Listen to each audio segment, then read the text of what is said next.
I have never felt anything like that in my life. You know that you drink milk too fast headache you get? Yes. Multiply that by like 20. That's the effect. Oh, Lord. My brain was like, what are we doing? The last time we saw each other was Dreamgirls. Was at the Oscars. At the Oscars, Yeah, right? it was the last time we saw each other. Do you know how many years ago that was? They said backstage, it was like it was almost 20 years ago, and I laughed. I said, no way. And it was like, yeah, it's 18 years ago. Yes. That's crazy. Yes, it was. That's crazy. It is insane. Like, can you believe next year will mark the 20th year? Yeah, because I was 25. You was just a baby. Somewhere, a baby You was during just that a time. Baby, just a little baby. Oh my goodness. What do you remember from back then? So much. I remember everything. You do? Yeah. Well, Eddie, it was a dream for me. Could you imagine your first film, you in the movie with Eddie Murphy? And then in your first film, you win the Oscar in your first film? What? What's your first impression? Then you won everything else. Didn't you win everything? What you have? Oh, you have the you have the... EGOT now. EGOT. What is it? EGOT? It's called the EGOT, Eddie. Okay, so you got all of that. Yes, it's a blessing to be able to... it's I amazing. got Eddie That's Murphy saying that. Do you understand why my name is Dream Girl? That is insane. Oh, my goodness. Okay, now, I recall you singing us down in Dreamgirls. Now, I know you, right? Because Eddie is a singer, too. And you had a single, like, on the charts. Why are you looking at me like that, Eddie? I'm listening to what y'all know. Yes, they know it. What's the name of it? Party all the time. Party all the time. Yeah, that was back before you was born. But it's a classic, though, so, Yeah, you know. Rick James wrote that in, I think, 1984. It went to #2 on the pop chart. Look at that. Yeah. What? It was #2. Do you still... And the only reason we didn't go to #1 is because the Lionel Richie track was out, Say You, Save Me, and otherwise we'd have went to #1. Look at that. Yeah, that's the only album Yes. cover. When I had a hard afro. Come on, picture. Do you still make music? Oh, yeah. Never Yeah? stopped. Oh, my goodness. Yeah. I heard you did songs with Michael Jackson, but they were never released. Is that true? I got a lot of stuff with a lot of artists that's not released. I got B.B. King. I got a... They can have a picture of me and Michael. That is amazing. Look how happy I am to be standing. You look super happy. So, are you going to sing at your son's... Wait, it's your daughter's wedding, right? My son and they got married like 2 weeks ago. They went off. Did Everybody they? was making the big wedding plans, and then they decided they wanted to do something quiet with just the two of them, and then they got married, and now Martin don't got to pay Y'all for are a big in-laws wedding. now. You and Martin are in-laws. Yeah, we're in-laws. He don't have to pay for the big wedding now. Uh-oh. Did you off. sing for the wedding, Eddie? No, I didn't. They didn't have a wedding. Oh, no? No, they went off and they got married at the So church. you didn't They had go? a little. They didn't. They just had the two of them and the preacher. They had a little quiet. Look at it, a little quiet little thing. Oh, that's So beautiful. I think we'll have like a big party or something. And But then maybe you they can ran sing. off and got married. Okay, will you sing then? Will I sing at the wedding? Yeah. No, I ain't singing. No? No. I think they would appreciate that. Don't y'all think so? I think so. There's one thing, it's a Mad, Mad World. It's an old movie from the 60s that I want to remake and do with all the funniest, like a who's who of like black comics. That's what I wanted to do. That would be amazing. Oh, my goodness. And of course, Martin would be in that. Yeah. So yeah, hopefully if that comes together. But I have a couple of different ideas. I want to see Martin do, remember that character, Dragonfly Jones, the karate dude on the show? I think he should do like a movie with that guy, like a Austin Powers type movie. Enter the Dragonfly and send him on some mission or something. I want to see him do that. You better direct and produce right here on the spot. We get the bird's eye view. So do y'all come up with different ideas for each other? Do you come up with it together? Because you just pitched the whole idea right here. No, it just came out. I wasn't pitching. I was saying that's an idea that I had. That's how your brain works? Like when you envision things first and then you put them on the floor and then you create all these legendary, iconic films that we all love? Yeah, there's no blueprint to it. There's not like it's a certain way. I can get an idea anywhere, you know. I could be anywhere and get an idea. I always trip. I'll be like, well, I remember I got this, I was in the backyard, you know, and I got this little idea and it turns into a movie. It's always a trip. Wow, this is amazing to be sitting next to Eddie Murphy and learning how amazing your brain is. It's not amazing, though. You're so chill about it. You're Eddie Murphy. Yeah, but it's not. It's nothing amazing about it. It's just, you know, the process. Okay, I have to say this. So when we were shooting Dreamgirls, he was always real calm like this. And then when they would say action, we would all be in awe because you would just like morph into the character right before our eyes and then cut. And he's just sitting there like that. So I'm still fascinated to this day to just, I'm just curious to know. I still go on and off. Yeah, I don't do like a lot of build-up preparation. It's just on and off. Wow. Okay. We're taking it all in. This is awesome. Okay, can we talk about Saturday Night Live? It's 50-year anniversary. What was it like going back to see everyone? That was a trip. Hey, is that water cool? Can I drink that? This is for you, yes, sir. Because I didn't want to just drink it. It'd be some prop water. Oh, we're not playing with you. They'd be like, oh, he drank that. Oh, Lord, he drank that water. What was it like going back, seeing everybody? A trip, because everybody was real old. Everybody was old. I got on that show when I was 19 years old. Yeah, so I went back and I saw all these people from, you know, 40 years later. It was just a trip. And it was how can I put it, I felt like I was part of something, you know, like the movie, the show was on for 50 years, you know, so it's like this American institution. So when you're in the room and you see all the different people that were part of the show, I had this really great feeling like, wow, I'm part of this show. It was a good feeling. I loved it. Man, is it? Come on here. What I love is when y'all did the Black Jeopardy sketch where you played Tracy Morgan in front of Tracy Morgan. Did y'all not see that? What was that like? It's funny. I love Tracy. He's amazing. Yeah. And I was one of the few people that, not a lot of people could do Tracy. You did it. Yeah, so I was like, hey, yeah, cool, obscure impression to do. Now everybody can do it. You know what happens when you do an impression of somebody, then people see you do it, then they do your impression of you doing it, and now a bunch of people do Tracy.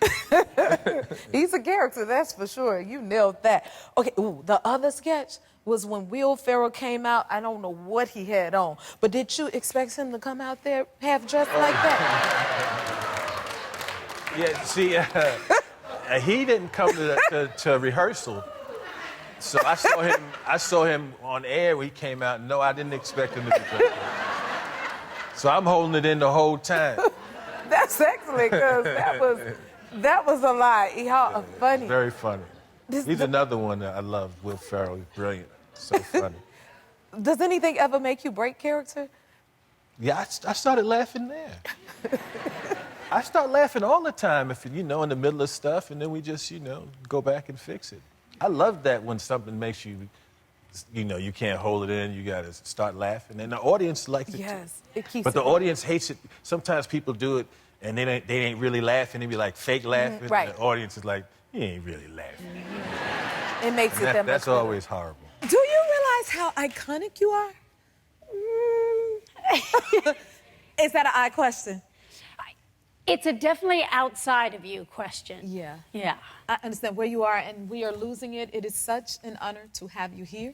Thank you. I think I can say it for us all. We are all huge fans. You've been an icon in Hollywood for over 40 years. Like, the movies, you have helped define generations in the industry. Like, I'm a huge fan. My favorite is Ghost, but I have to go down the line.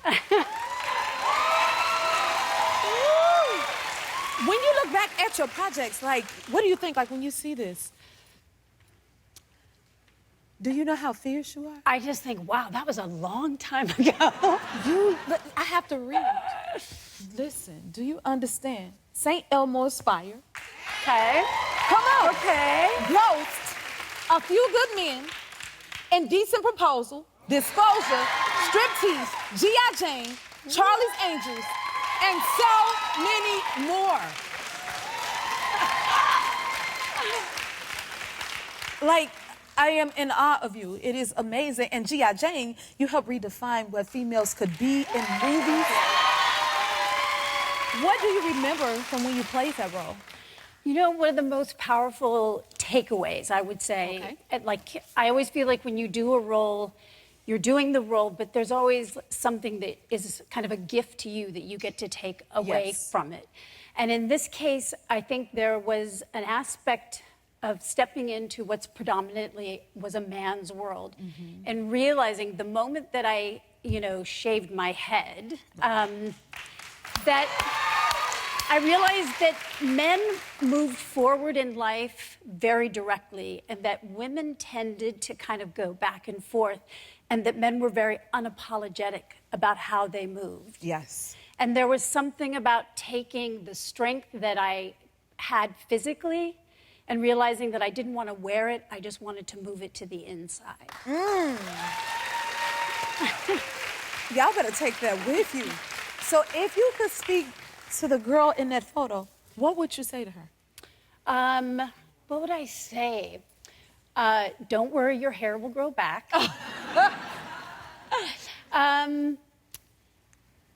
What would I say? That we did all right, kid. You did all right. Yeah. And you opened the door for so many women to feel like we could do whatever we wanted to do. You know, you gave us that. So thank you for that. Yeah, but like I would also say, just keep asking the questions.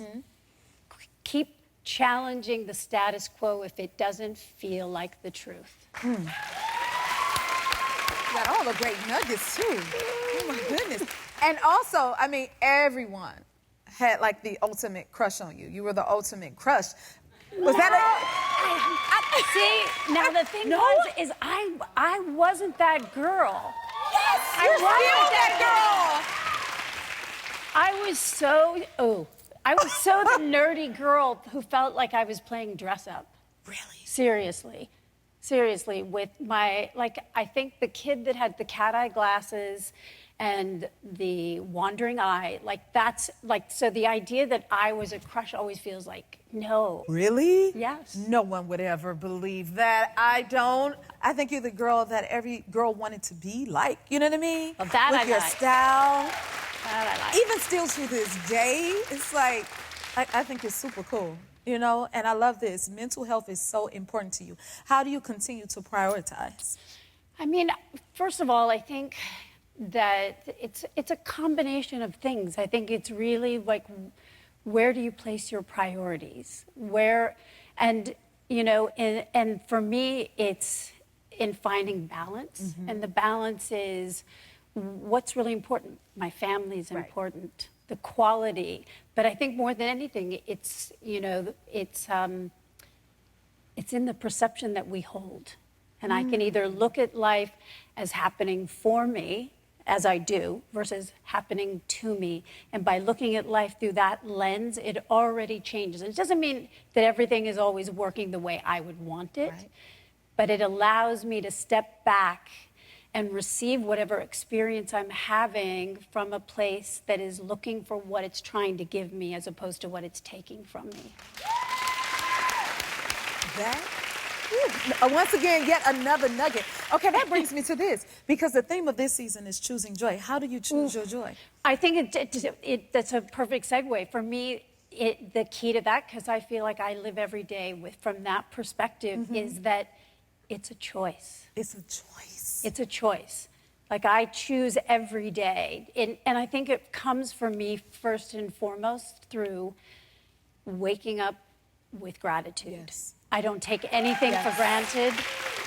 Literally, like, even just like going, wow, it's a new day. I have a new day. And that is a gift. I'm here one more day. And it's here for me to make it what I would like to create.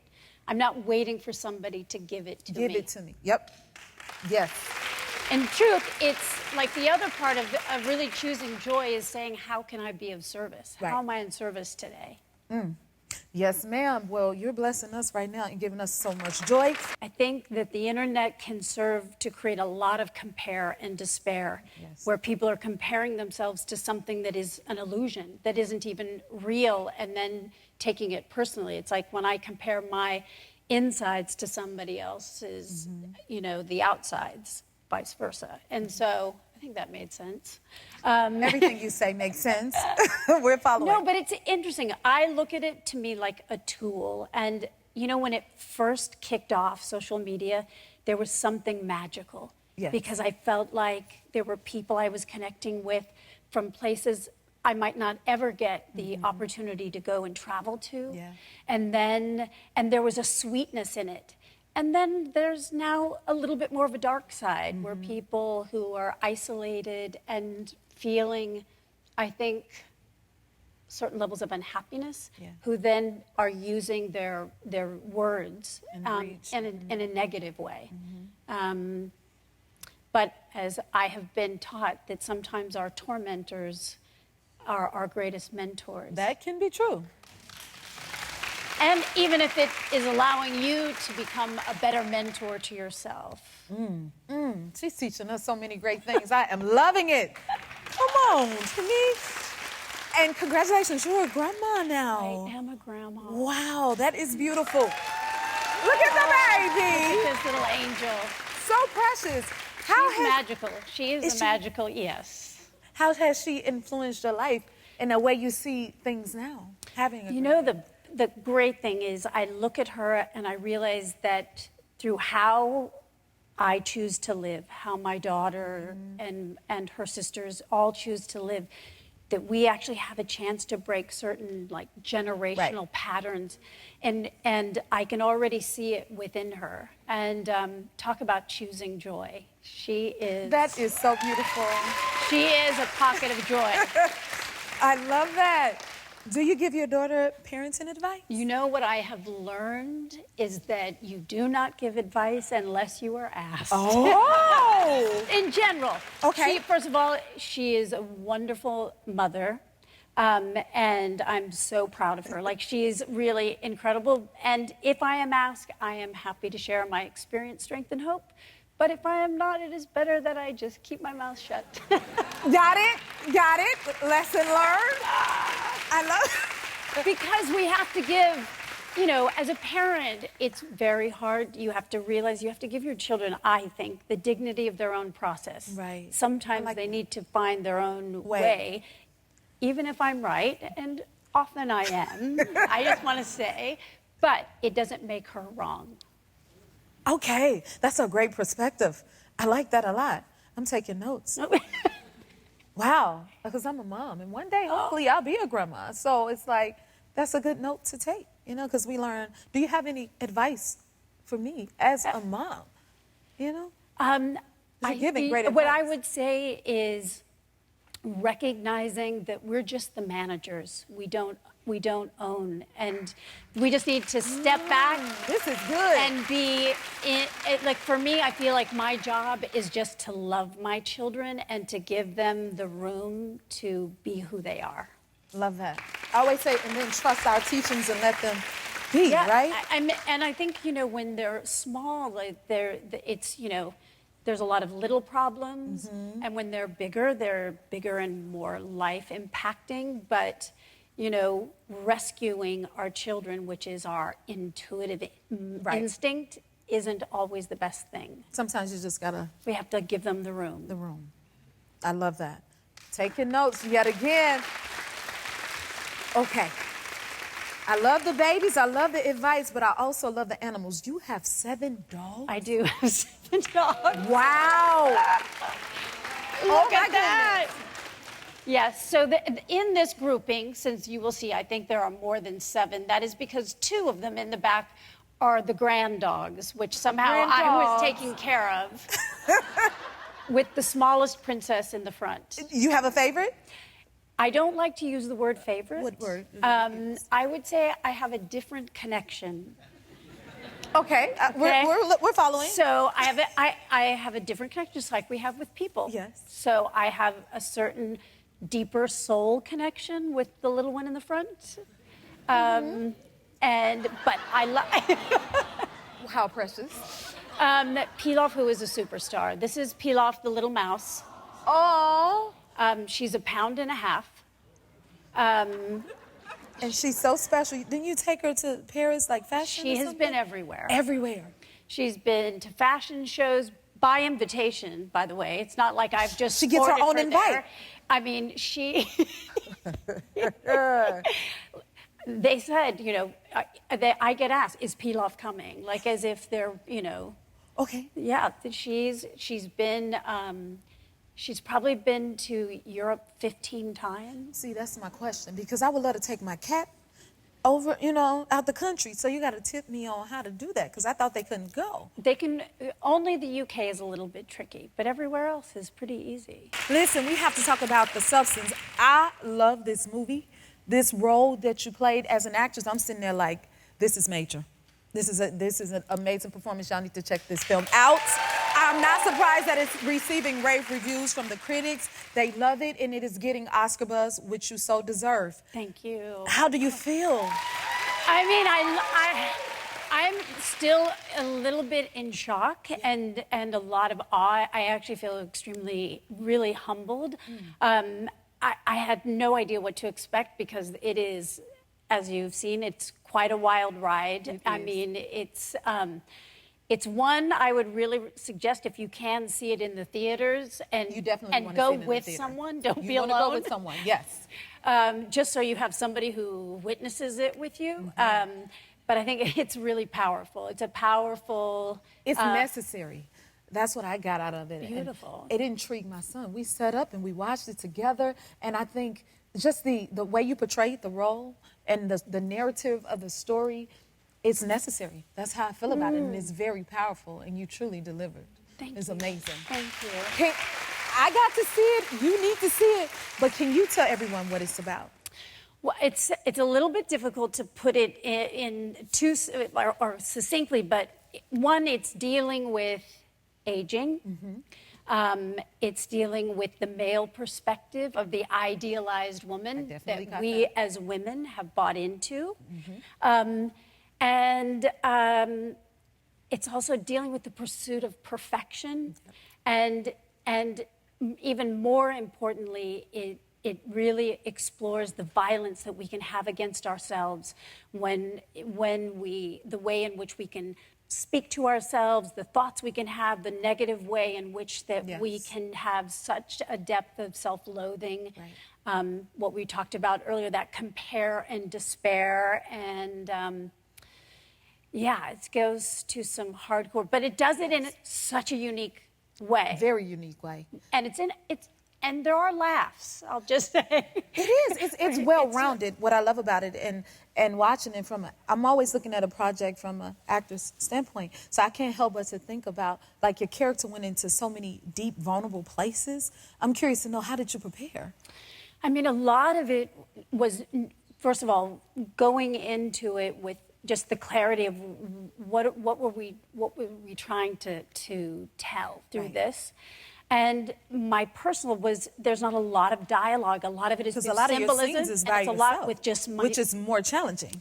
And so it was really about going into it before we ever started with the fullness of Elizabeth Sparkle, who's the character, her life, so that every moment could be as alive as possible. And I feel like I understood her pain. I mean, we're very different people, but I think we've all had those moments, like what we saw in that clip, where you are looking in the mirror and you try to make it a little better, and it just seems to get worse until then you feel so defeated. This scene right here, like you couldn't help but to feel it and touch your heart and even relate. I really think you really portrayed that part, because like you said, oftentimes we all feel that way. As ladies, we get dressed and we get ready to go, and then you start to pick yourself apart. You really delivered that scene, that's for sure. Thank you. And I think it's also, what I loved is that while the setting of this is about women, that it really is relatable on a very human level. Yes, I think that it's something that men and women alike will find parts of themselves. Definitely. And that's what's relatable and human. Now, I have to say, again, I watched it with my son, and even for the youth, this is what I mean by it's so necessary because there's so many lessons in it. And we were watching together, and I said, what's the lesson you got out of this? And then he was like, to be grateful for where you are, what you are, who you are, what you have. Wow. You know what I mean? So to hear that out of a young teenage boy. And, I mean, that's incredible. And that is what I would hope, is that in it, it's really deeply about self-acceptance, self-love, but accepting yourself, as your son said, where you are with who you are right now. Yep, and it shows, and it's so powerful. I loved it. It's so captivating. Oh my goodness.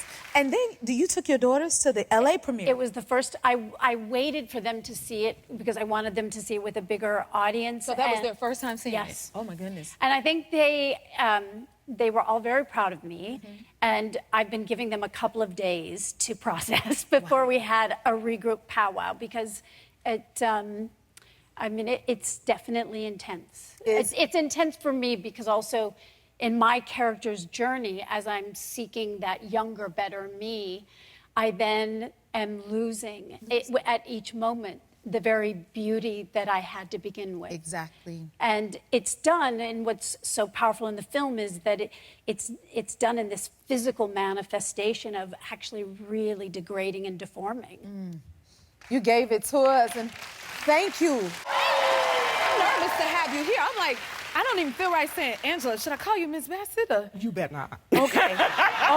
Well, Angela, listen, I'm like, how do you behave when you have such a legend and an icon on your own show, right? Oh, and congratulations on your own show. Thank you. Year 3, I am so incredibly proud of you. Thank you so much. Yes.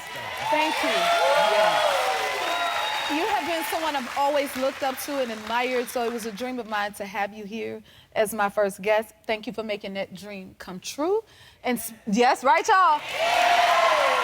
And speaking of dreams, congratulations. You just won your first Emmy? That's right. What was that like? Yeah. That is major. They can't even contain themselves. So did you expect it at all? Like, were you anticipating it? Well, I knew the work was good. I knew the work was excellent. The project was excellent. All your work is great. Queens is on National Geographic.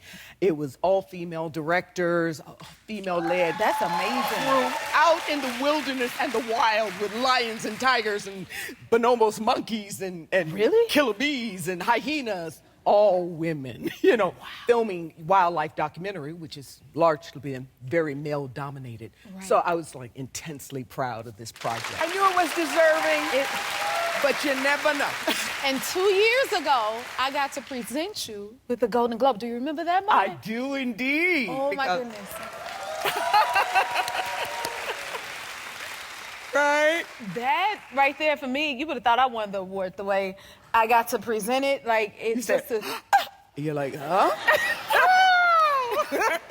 Couldn't have been better. Oh my goodness. And then you received your Oscar recently as well. So you're like on the road, your first Emmy. And I have to say, your speeches, don't you get inspired when you hear her speeches at the, like, it's insane. Like, it's so inspirational and inspiring. Like, you've always inspired me through film as well. But then when you get up and speak and give those speeches, it makes us feel like we could be you. Oh, and better, and more, and greater. You know what I mean? Thank you, yes. I mean, did you manifest those things? You know what I mean? Those wins. I think I dreamed them, but, the word says that Lord can give you more than you can think or even, ask to think, to believe that you could receive, So it's always great to have just magnificent, unfathomable, fantastic dreams. Don't limit yourself. Right. Don't limit others, but definitely don't limit yourself. Wow. We cling on every word you say. Ooh, child. Well, we got to be in the movie Black Nativity together. She played my mother in the film.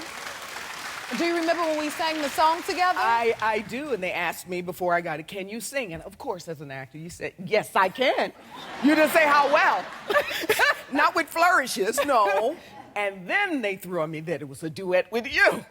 And I was like, oh my God. I think Raphael you did. Sadiq, you better give me a trainer right now, every day. You sang me down. Well, we were in separate rooms. So that lesson, the art palpitations on my True, because end. anytime you step on the set with you, you got to have your acting together and everything else. So I was just as nervous to work with you. But again, it was such an honor. And I've been calling her mom ever since. She always say, my daughter. So I feel like she's like my Hollywood mother. Can I call you that? You absolutely can. Well, it would be my honor. Oh, my goodness. An honor. Just like Cicely Tyson was my Hollywood mother. I was going to ask you that. So whenever I saw her, I was like, hi, Ma. Right. Yeah.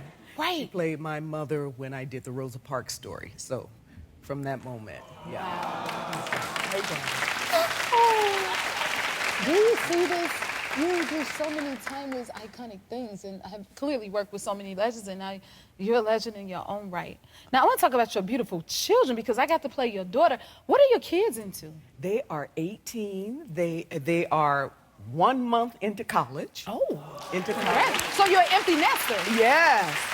Or as my roommate's mother says, an open door. So, maybe not the empty nest, but the open door. So I can go out and I can come home and they can come back and, You have more freedom. Yes. So that's a beautiful picture. And they're twins, right? They're twins, yeah. They twins and best friends and really sweet people. Wow. And they're smarter than either Courtney or I. Wow. So we'll see what they do. Oh, right. They are. And then they're into music as well? They are. She loves to sing, and he loves to sing and write, and I call him a poet, and she loves to play guitar and piano and serenade herself, so. Really? Yeah. Did they get that from y'all? No, because neither one of us can do that. Courtney certainly can't sing. And the piano, you can push a key and it'll play itself, so I can't play an instrument. Wow. But, that's amazing. You play in more than 100 different... I can't even process this. 100 different roles? that's news to me because I just keep going. So I didn't know is over 100. Yes. Boys in the Hood. Katherine Jackson and the Jacksons, Malcolm X, Tina Turner, Waiting to Exhale, How Stella Got a Groove Back, Coretta Scott King, The Queen in Black Panther, Wakanda, and more. And I can't help but to think that they patterned the Queen after you because you are that. You know what I mean? I think they patterned it after our mothers and our ancestors and our aunties. Is that what you pulled from for the character? That's who I pulled from. Yeah, the women who have inspired me. And that's the thing. I was going to ask you that because, again, I look up to you in every way, and I can't help but to wonder who inspired you. Inspired so many of us as actresses. Who inspired you? Well, most definitely Cicely Tyson. Yes. Growing up, yeah. And growing up a little girl when we weren't on television that much, Diane Carroll. Yes. When we first saw Julia, of course, Rosalind Cash. And then there's Mary Alice, theater actresses that we may not know. And of course, the one who, he's the cause of it all, Mr. James Earl Jones. James. Angel, sing him to his rest. Wow. I saw him when I was 15. 15. 15 at the Kennedy Center in Steinbeck's Of Mice and Men. And the entire theater just emptied out. And I was sitting there just like a ball of tears. Wow. And I said, oh, this is so wonderful. You can make people feel this bad, but feel so good. And they were cleaning up the theater, and they had to step over me. And when I went back home to, high school, it's like, we're going to have a drama club, and I'm going to do theater. And I got to tell him, you're the reason. You're the reason. We so glad you did it. Yeah. You did it? So, yeah, he just went on to glory. He 93 did. God rest his glorious soul. years. But a powerful actor and really a beacon, a North Star. He and Cicely and Rosalind, those actors who didn't have every opportunity, but every opportunity they had, they took advantage of it and they gave excellence. Yes, they ma'am. gave of themselves. So that's what I endeavor to do. And that's what you do. Following their footsteps. That is what you do. Oh, my goodness. Thank you so much. Thank you, For Jennifer. making my dream come true. Now I feel even more like I can do anything because of you. Aww. So I am truly, truly honored to have you here. So grateful for you. Thank you. I love you. I love you too. Will you come back again and see us certainly tomorrow? will. I got to call him on the I have a gift for you. Let's see. You brought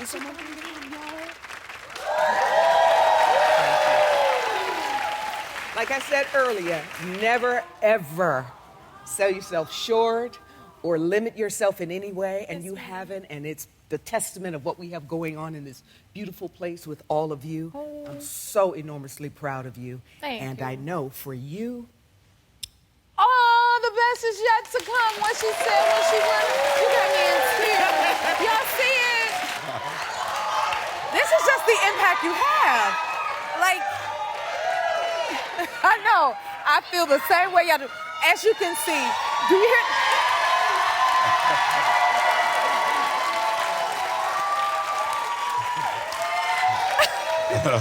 Do you get this everywhere you go?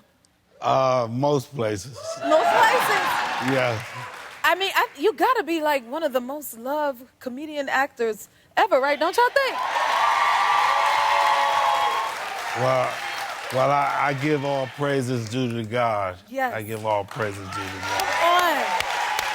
As you can see, we are huge fans. You paved the way for so many with your lasting, like your acting. You're just a legend and icon. So thank you for what you gave us.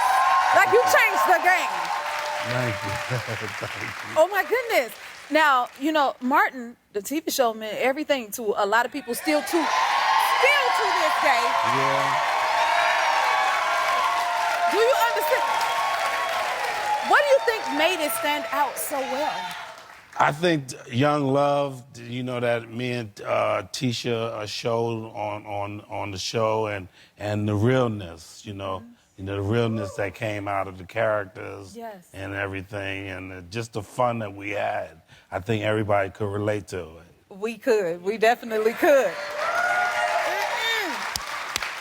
Now, I gotta try it. Okay, so if Shanae was on the Jennifer Hudson show right now, what do you think she would have to say? She probably would say, "Oh my goodness. Oh my goodness. I'm on the Jennifer Hudson show. You did your thing, girl, and dream girl. You was all that. You was a lady."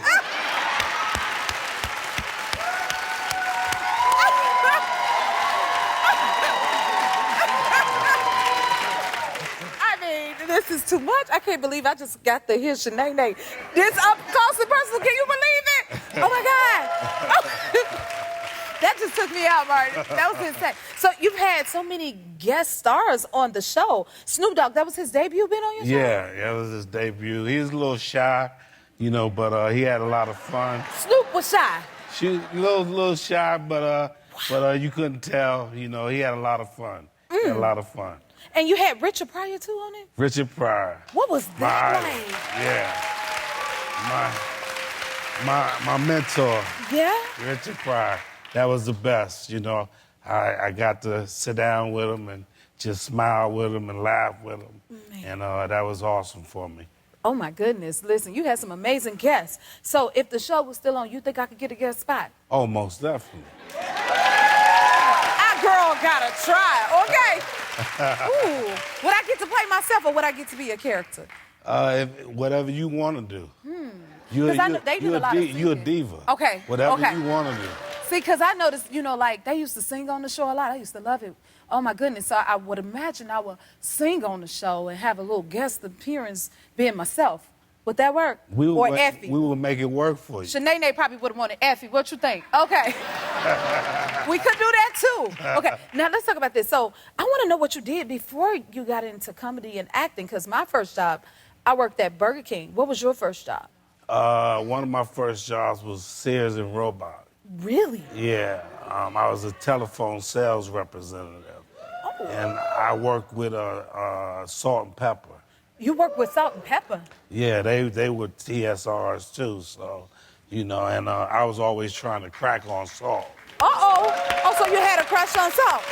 Did it work? Did it work? No, it didn't work because she was going with Herbie Lovebug. Oh, okay. So, What kind of kid were you growing up? I was a good kid, but I was a hyper kid, so I got a lot of fights. I got a lot of fights and stuff. Uh-oh. You know, and, so I had to channel my energy, and that's when I got into comedy and stuff like that. And I had a teacher that guided me named Froggy. Her name was Miss Henderson, but we called her Froggy. Why y'all call her that? She got it. We just call her Froggy. But she's the one that guided me into comedy. And I told her, if I make it, what do you want me to do for you? She said, I just want you to buy me a car. And so when I first got my first check from What's Happening Now, I bought her a car. Oh, that is so beautiful. I love that. Now, I heard you used to box, too. You used to box? Yeah, I was good. I was a AAU champ, and I was Golden Glove runner-up. Really? Yeah, but I had to get out of boxing after I got my eyes swollen. You had to get out of it? Yeah, my mother said, no more for you. That's No it. more. That's it? Yeah, comedy is better. All right. We glad you chose comedy. That is for sure. That is for sure, okay? Now, you got a 60th birthday coming up in April. How does that feel? 60th. Yeah, I can't believe it because I'm 59 young. Yes, you are. Yes, you better be young. What is your proudest moment as a dad so far? Being there when all of them were born. I was in the delivery room for each one of them. Each one of them went through the same process, and I was there. I watched them come out, and I was there. You were there. That's what you know. You were there. I understand it. Now, are you a strict dad? No. No? Oh, okay. I kind of let them do their thing because they make good choices. That comes from good parenting, though, right? Yeah, they make good choices. Okay. Do you get to say so in who they date? No, I kind of let them do their own thing. Like I said, they make good choices. If it's a young man that's out of order, he'll feel me. Uh-oh. Uh-oh, there he go right there. That's dad right there. Okay, because your daughter one of your daughters is dating Eddie Murphy's son? Yeah. Wow, that's ooh. And he's a great young man. Aww. He's a great young man. I love that for them. Yeah. Who would you say is more protective, you or Eddie? I think we probably both are protective. We want the best for our children. That is true. But we let them do their own thing and make their choices and stay out of their business and let them find their way. Come on, I love that. Now, if there's any wedding bells in the air, I hope I get a wedding invite. You want Effie to come sing it up? That might be a good idea. Now, I mean, just thinking of you and Eddie Murphy, do y'all have any movies in the works coming together soon? Eddie's working on something. He told me about, I don't know the name of it right now, but a Mad World or something we might do. But there's something. We're working on something. Oh, that's all we want to hear. That is awesome. Okay, listen now. Is there a sequel to Blue Streak? Yeah, we're going to do a sequel to Blue Streak. We're writing it right now, and... Yes, this is awesome. Okay, now I got one more thing. I heard you can really cook. You cooking for the holidays? No, I can't cook like that. What you cook then? Well, what do you cook like? I cook spaghetti. Okay, that sounds good, right? I can make spaghetti. I can make barbecue chicken. I'm coming to the house. I can make salmon. That's enough for me. And that's it. We coming to the cookout, okay? That sounds really like a good old menu. I cover a few things I can make. That's more than what I could do. Kathy, I want to talk to you. You have such an amazing career. Like, how do you feel about all the things that you've accomplished? Grateful, in a word. I've done so many kind of crazy roles all over the years, and they've each been a challenge, and some have been leads, a lot have been supporting, but I've learned a lot over the years, and what's so great about Matlock and working with these guys is, and what Jenny Erman created for us, she did Jane the Virgin, which was a very popular show, and she's created such a magnificent character that has so many different levels. Yes. And I feel like I can bring all of the years that I've worked and all of the things that I've learned and use them in this character. So that's such a wonderful thing to have at the end of my career. It's just unbelievable. It is. You guys are lucky to work with this lady. Oh my goodness. What is it like for you guys working with the legendary Kathy Bates? This is nice. What do you got, David? It's funny. I have some notes. No. Really, someone from Miami who studied acting all his life, this is the Waterboy's mom. This is the president of the printers in the office. This is the Kathy Bates, Miss Hannigan. This is everything. And she really is just a generous scene partner and a leader. And, I remember when we got picked up for season 2, we were just so excited because we were still shooting. And so we walked onto set and we were very excited. And here comes our fearless leader saying, it's going to be a rocket ship, but let's keep our heads in the game and finish this scene right. And we're like, that's the kind of leader we want. And it's been such an honor. Who better of to a teach lifetime. you, right? It's been an honor of a lifetime working with Kathy Bates. Yeah. Now tell me about these illegal walks in the scene work that you guys get to do, because that seems They're fun. the vein of my existence, where you have to learn dialogue and then you have to walk and talk really fast at the same time, which it sounds really easy, but when David and I first did it in the pilot, I've lost a lot of weight, which is great. I've lost like 100 pounds, so I'm walking and walking and walking and walking. That's great. That part's good, but the brain is still old. I really have to depend on David. He's so great to work with, and he's on it. So, he helps me get the confidence to do it. And if we mess up, we just stop.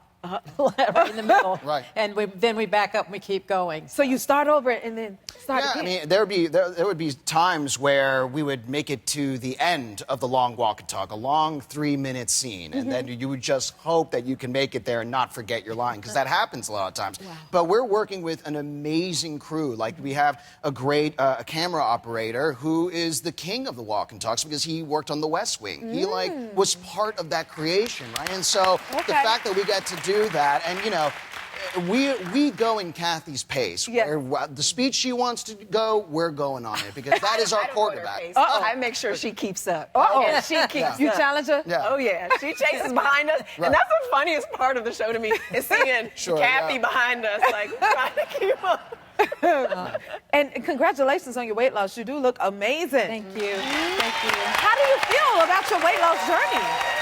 Well, I feel like a different person. I don't recognize myself. I mean, you went through that too. Yes, I can relate. That is for sure. It's amazing, isn't it? It is. And you don't realize all of the different little things till you're going through life, and you go, oh, this is so easy. I can sit in this chair okay, or I can climb up here, or I can do this without the problem. And it's just amazing. It's a miracle. To be able to achieve that for yourself, it is. It's Yeah. awesome. So congratulations again. Thank you. She looks awesome, y'all. Okay. Leah, what you say? Yes. Yes. Now, is dancing a part of it? Because I heard y'all really be dancing on the set. This is a dancing cast. Who's the dance leader? Oh, she dances. The dance captain. This one with the interpretive. Scott, is it you? Jason, is it you? I do. My dances are private. No one sees them. What do you mean they're private? I'm a private dancer. You heard it here first. Well, okay, who do you think is the best dancer? You guys. There's different styles. See, look, see, David. Oh, that looks fun. David's a boy. Oh. Okay. There you've got your two styles. David worked on Broadway, so he's like, he's got some I was in a small show called In the Heights for a little bit. Oh, stop it, yes.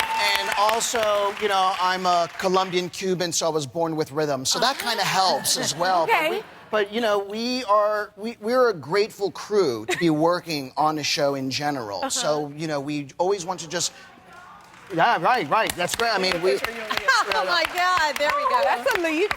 That is a leap. And there, we just really express ourselves just by really just giving each other life between takes. I love that. And, we perform for the crew a lot. You know what I mean? While we're doing a scene and when we're not doing a scene. I mean, the crew works so hard. We just want to make them laugh all day as much as we can. I love that. And Kathy, in your amazing career, you got to work with John. Well, actually, I was in the same movie, but I never got to work with him. But my favorite clip I think, of any movie of all time is from Bad Santa, and it's John and Bernie Mac. And I won't tell you what this scene is about. I don't know if y'all remember. We can't talk about it on TV. But it's brilliant. And whenever I need a really good laugh, I always go to that. And I always watch John, especially in that scene, is just, I mean, it's cracker. It's just so great, Cracker Jack. I love that. Yeah, there he is. That's it. The scene. That's the scene. Now, Sky, is there anything that surprised you by working with Kathy at all? What's your favorite thing? Oh, my goodness. I mean, there's a list of things that she has said or done that have surprised me in the most incredible way. But there was one time we joke because I will accidentally block her light sometimes. Oh, you better not and block she's that like, light. get out of my light. And then one day, I was just like, I'm not getting out of your light. She was like, well, you can catch me outside. How about that? Oh, she quick!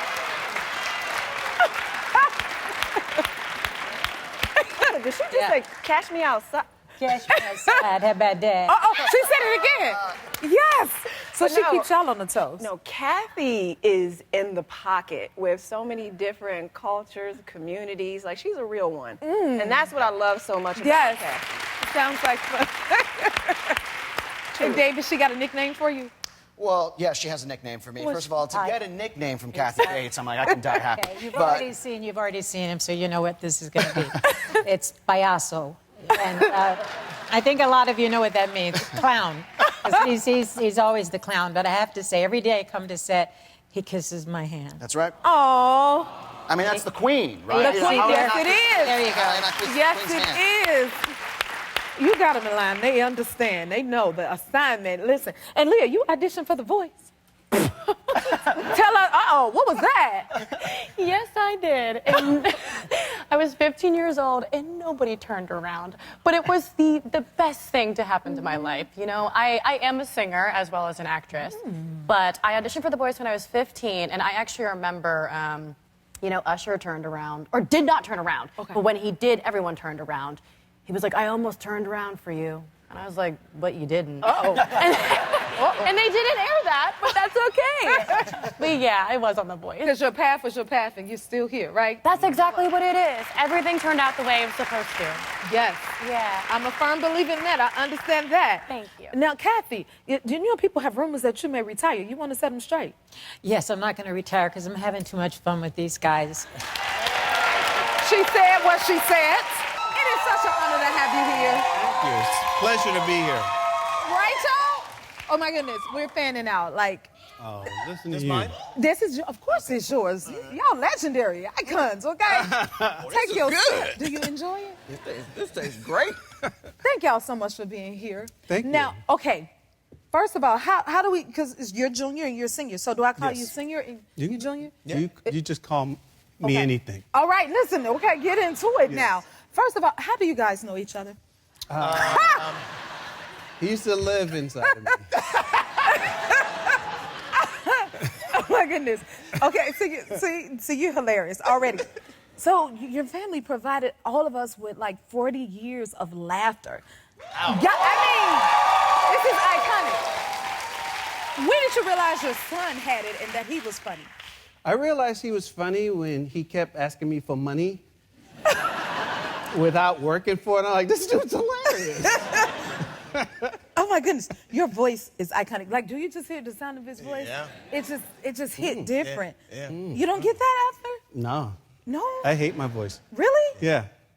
It's such a signature. I pay like it. close attention. Yeah. Are you used to it? I kind of sound like him, so. Yes. Yeah. It runs He's like in the family. Denzel's son. All right, okay. All right, all right. Oh, okay. Now, Junior, when did you realize you wanted to join the family business? I wanted to be an animator initially. Really? Yeah, I used to want to be an animator, and then I accidentally opened one of my dad's checks. And I was like, wait a minute. You had a change of heart? Yeah. No, but seriously, I think I realized it once I branched out on my own and got my own. I did this movie called The Other Guys, starring Will Ferrell, Adam McKay, and I felt like I really had something there, you know? Wow, you definitely do. This is awesome. Okay, is it true that you were jealous of your son's hair as he was growing up? I'm still jealous of his hair. You kidding me? I lost my hair when I was like 22. You better toss it around. Because of him. I'm gonna take care of him. I could hear my hair just going boink, boink. That is Oh, hilarious. look at that. Oh, wow, yeah, that was me. With the hair, with the that's a long lot of hair. press. Look at that. Oh, Well, you know you could just shave DJ some of Quick. it off and put it on the track and give it to your dad. I used to do I'm just saying. that. People don't know that when I started losing my hair, I used to shave this side, right? And then I'd take Murray's grease and put it on top, and then I'd stick my hair on top of the Murray's. He created lace fronts before lace front. Yeah. It just couldn't be a hot day. It just started dripping out my No, you look good like that. Oh, thank you. You look amazing. Tell me this, Joint, because you know I'm a huge fan of Michael Jordan. You were a neighbor to Michael Jordan? Yes, we were. We were, Michael Jordan, when he shot Space Jam. Yeah. He came and he was our next door neighbor for the summer. And first of all, this dude came over way too much. Did he? I'm like, bro, you got like a movie to shoot or something? Like, he eating all my snacks. My dad's not saying anything.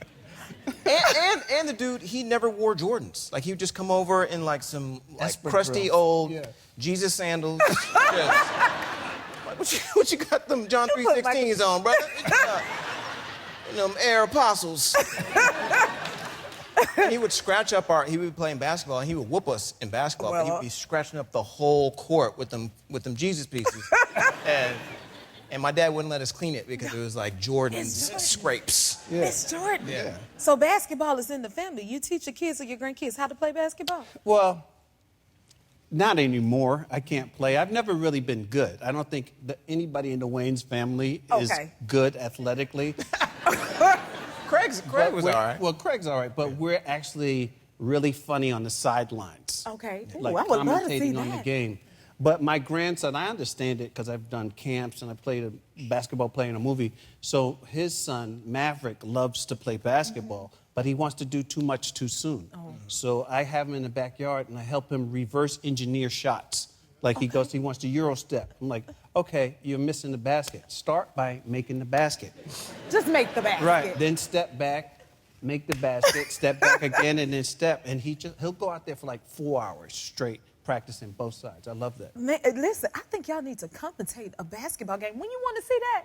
That would be hilarious. She said that'd be hilarious, not exciting. I mean, all of those things. All the above. If you're not going to play, at least commentate the game. I will watch. I will want to see. You need to see my basketball skills. I'm just saying, Damon. You good? No, but I could use some coaching. Maybe y'all can help me out. Okay. Now, another thing is I've been trying to teach my son how to drive. Have you taught your kids how to drive yet? Well, my mom does that. So my mom taught me how to drive. She teaches all the kids how to drive. Well, I have a lot of kids, by the way. So, yeah. So she teaches them all how to drive. And I bought the car. Yeah, That's my I buy the That's car. your contribution. She buys the car. Yeah. She teaches them how to drive, and I always pull them to the side and be like, "Hey, man, like that's my mama.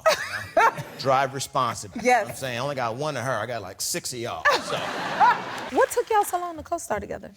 That's what I've been asking him for about 10 years. He just wanted to do it on his own, you know what I mean? So he went out, he did a few movies and TV shows and got his confidence up, which is great, you know, because we're equals right now on this show. So it's a partnership, and it feels good as opposed to me going, hey, you do it this way, you do it my way. You know, he got credentials. That's right. Listen. Now, a lot of your family, you guys work together. How do you decide, like, who gets to work on different things? I mean, I think ultimately it comes down to who really cares about the craft. And so that's what it is. We have tons of family members, but it's only people that really want to be in this industry and want to excel in this industry that we allow to come aboard. You know, I got my daughter is actually a stand-in on the show. Wow. Mara Wayans, yeah, she's been acting since, you know, doing plays since high school and middle school. And then we have Ilea, my Uncle Sean's daughter. She's a director. We got Greg Wayans. We got Uncle Sean's on there. Aunt Kim. There's just so many Wayanses. Wayne does the music. Yeah, Wayne. Is that proper English? Wayanses? Yeah, we got a lot of Wayanses. Yeah, it's a beautiful thing because every day is like going to a family gathering, you know, and you have to check your ego at the door because you got the youngins watching, you know, and you got to show them how to actually be professional, get it done, and have fun along the way. Well, you've been a great example of that. That's for sure. That is for sure. Now, I heard you have an interest in, like, pre-show warm-up. What is it like? What is that? Me, I like to stretch. I've been doing this since doing stand-up, like back in the early 80s. I stretch and I sing Michael Jackson songs. You sing Michael... What does Michael Jackson's song sound like? Well, so he has his routine. My routine, because I tour with him, was listening to him sing Michael Jackson off key. And I'm just like, I know Michael Jackson is somewhere going, Damon, stop. I love that. You're ruining it. That cracks you up. I can't sing. I like old school Michael Jackson, you know, with the child's heart and happy and, you know, all that. Dear Michael. Yeah, there's just so many wonderful songs. And the thing is, when I was young, probably 12 years old, I wanted to be a singer. I had a beautiful voice. I used to sing Michael Jackson songs, like verbatim, same note. And then I went through puberty. And my voice changed, and I go to my mom and said, Ma, can I take some voice lessons? She said, boy, I can't even feed you. You better find something else to do. Yeah. Well, we glad you found what you do, because you do it well. Well, thank you. Right, y'all? Now, you know I can't let you leave without asking you, will you ever bring, like, In Living Color back? Oh, I would love. Don't we want it back? I think this generation needs it. I would love to do In Living Color. It's hard to do like a series because I'm already doing a series, Papa's House. And then, but I think to do In Living Color specials would be awesome. Please. Please. Oh my goodness. Oh my goodness. Did you see? I mean.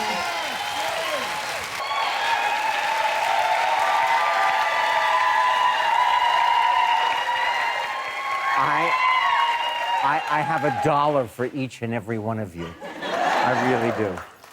I love when you came out, you were like, oh, you were fixing the pillows. Yeah. And everyone was losing it, and we're cheering because, like, you're here. Are you used to that? You know what? I'm not used to it. It feels good. It is like every time is the first time.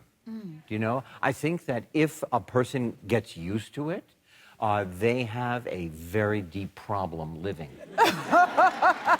I think so. Yeah. You know, you're celebrating 50 years in Hollywood this year. Yes, I left my walker. Back there. It's an amazing thing. I dreamt of doing this. I never let it out of...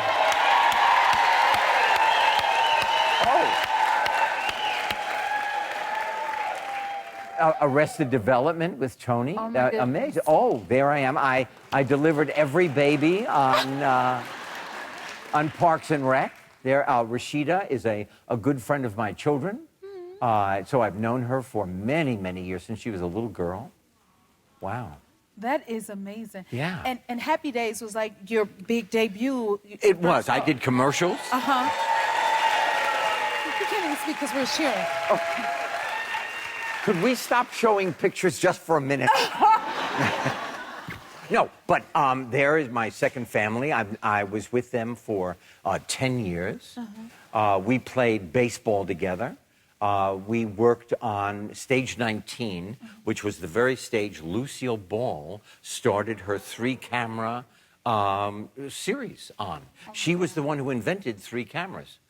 Yeah. Really? Yeah. And on Paramount Lot, it was unbelievable. Wow. That's taking you back down memory lane. But it was. I did commercials in New York. And for Gleam toothpaste, Sanka coffee.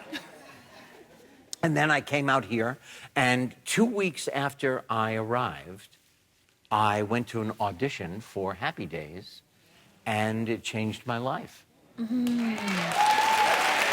And it blessed all of our lives to have you. Thank you. play that role. Thanks. Now, is it true that you only rode the motorcycle on there once? I did. I rode it really for 17 seconds in the beginning, you know, going up the hill. That was it. And there was a moment when they had me on Soundstage 5 at Paramount. I was on the bike, and all I had to do was rev it and move it 5 feet. I revved it, and so dyslexic, I had no idea where the brake was, where the gear was, and I shot forward. The director of photography, he leapt out of the way. I put the bike down. We slid under the truck on the soundstage, and they came running. Everybody was like in a panic, and that the bike was fine because it was rented.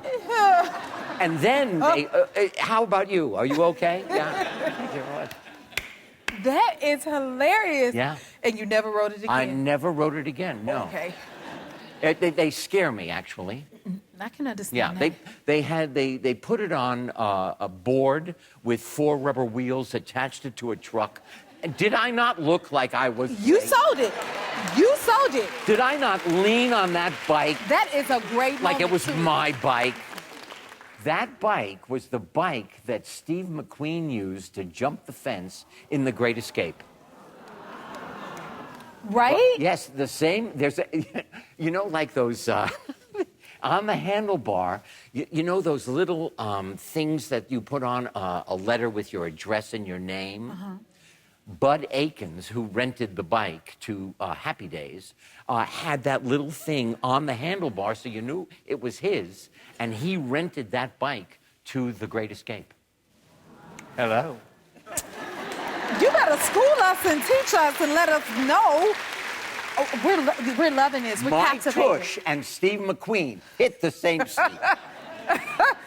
Okay. Well, congratulations. You and your wife are celebrating your 45th wedding anniversary. Yes. Oh, my God. What is the secret? Wow.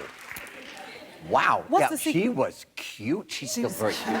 You talk about, she should have been in that segment with really great-looking, more mature women. Yes. Oh, there we are. There we are. I have said this before. I really think the secret to any relationship is not the heart, not the head. It is the ear. It is hearing what the other person is saying. It doesn't mean so much how you meant it. It really means how you landed. What you've said landed because we hear each other in such different ways. Right. So I truly believe it's the ear. That's my entire thought. Let's talk about Barry. It's in the final season. Should I watch it on Sunday nights so I can see what is going on? I like that. Interesting. Really? And this year's journey is amazing. Yes. They promised me, Alec Berg and Bill Hader, who created the show, write the show. They have directed the show, and then Bill directed all 8 episodes this year. And they said from the very beginning, we will never imitate ourselves. We will never duplicate. And every season is its own living, undulating beast. Nice. And this year is a wow. Wow, that's for sure. Now, for those who haven't seen it, can you tell them what it's about? Bill Hader is an assassin, and he follows a mark through a door in the first season.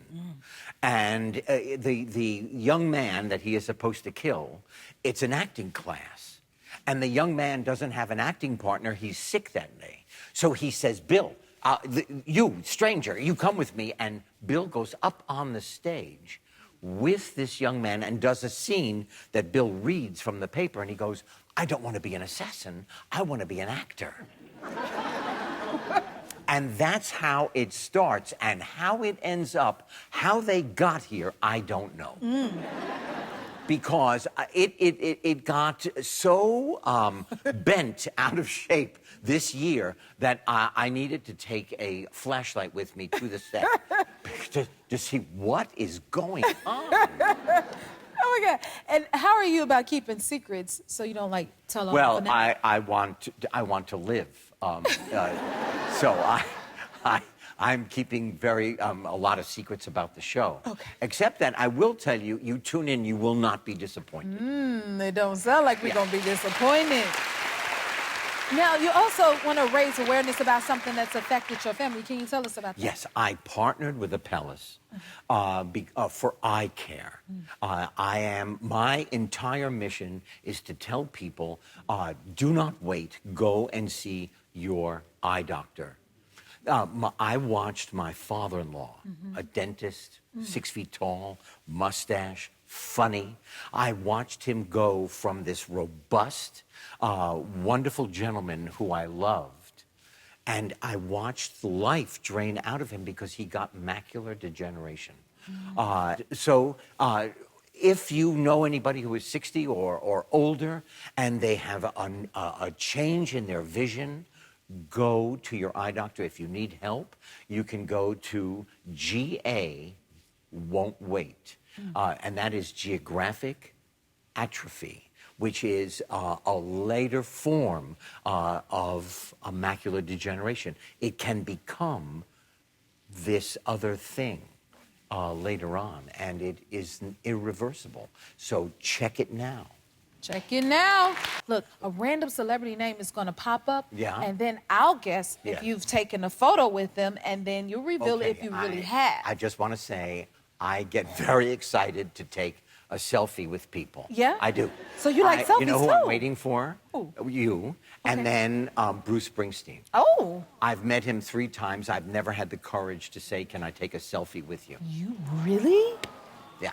Bruce, you hear that? Lizzo, I have a selfie, but it's only half. I leaned in, but I didn't get close enough. So it's Lizzo and my eye. Yeah.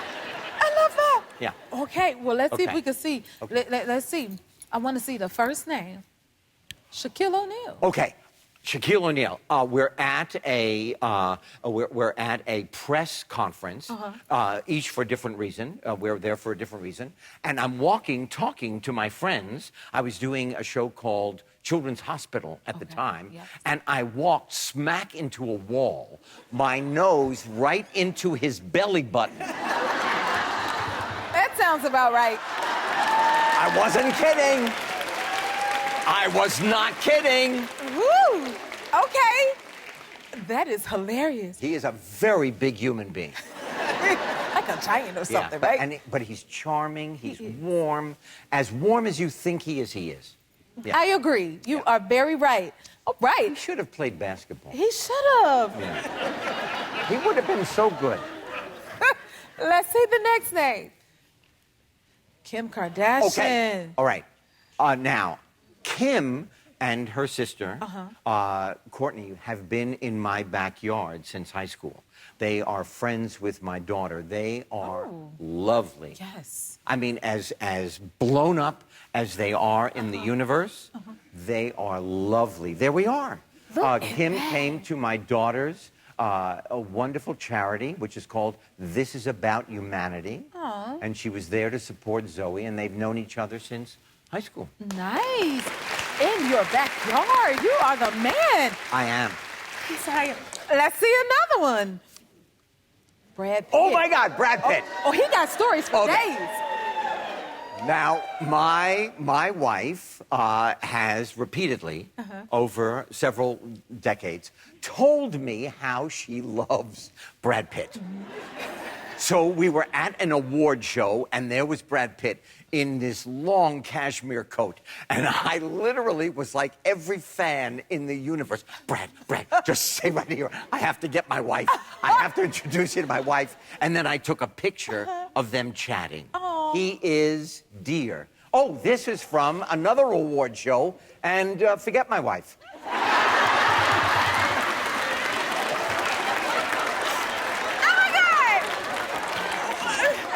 to get up. You done tickled yourself. No, she knows I'm joking. But she was there, but he, come on, that is one handsome dude. There are about 10 or 15 people who are completely ugly because he got all the good looks. It's such an honor to have you here. Thank you. For being here on premiere week. Thank you. To sit here with the queen, Miss Viola Davis. It's awesome. By the way, can I just say I love that term queen. Do you really? I do. I love it. You are the definition of... Oh, I accept it. You accept it? Yep. And I usually don't accept compliments. Oh, my I'm not very good with compliments. You know? No, I'm not. Wow. You're a whole mood, is what we would say today. A queen mood, I would say. Oh, my God. Tell me about, let's see, you have a wedding anniversary? Yep, I had a wedding anniversary, 19 years, June 23rd. I want to be like that. 19 years. 19 years. What's the trick? Like, how did y'all meet? And then what's the trick of being able to stay together? 19 years, 25 you years, 30 gotta choose years. the right person, Teach first me. of all, because I had a few people before that, but it was not a good choice.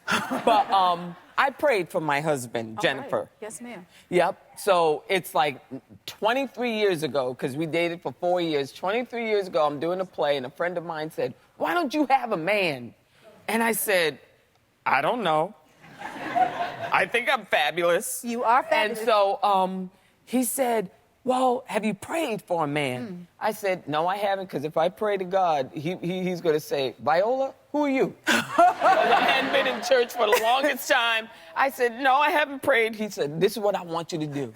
I want you to go in your room." We were doing a play, you know, Williamstown Theater Festival. He said, "Go in your room, get down on your knees." He said, "You know what you want, right?" And I said, "Yeah, I know what I want. I know what I want." He said, "You really know what you want? Like frivolous stuff and really important. You know what you want." I said, "Let me tell you, I know what I want." And he said, "So get down on your knees. You ask God for everything." I said, "I'm not going to do that. Let me tell you something. I went back in my room. I thought about it for about 5 minutes, and I got down on my knees. And that prayer When works. I say I got down on my knees, hands together, and I said, 'Let me tell you something, God. You haven't heard from me in a while. My name is Viola Davis. This is a direct call from Williamstown Theater Festival.' And I said, 'This is what I want. I want a big black man.' I said, 'Now, wait. Big black man. He doesn't really have to be black, but I really want him to be the big black man. And I want him to be from the South. I want him to be country. I want him to love you. I want him to already have been married, had children, so he don't put any pressure on me to do that.' That's a good And I said, 'I love football players, God.' I said, 'That's on the frivolous list, though. Okay. But I love football because they're cute, they're all of that.' And then I said, 'And I would love for him to be in the arts in some way.' I literally said that. That was everything on my list. And I said, 'And God,' I said, 'Listen, if you give me all of that, I promise I'll go to church. I'll start going on a regular You've been basis.' to church, Viola? Now, I went to church after that now, Jennifer, because 3.5 weeks later, I met Julius William Tennant. Oh, my God. An ex-football player from Texas, raised his 2 children on his own, an actor, and the first thing he did was he invited me to church. And what?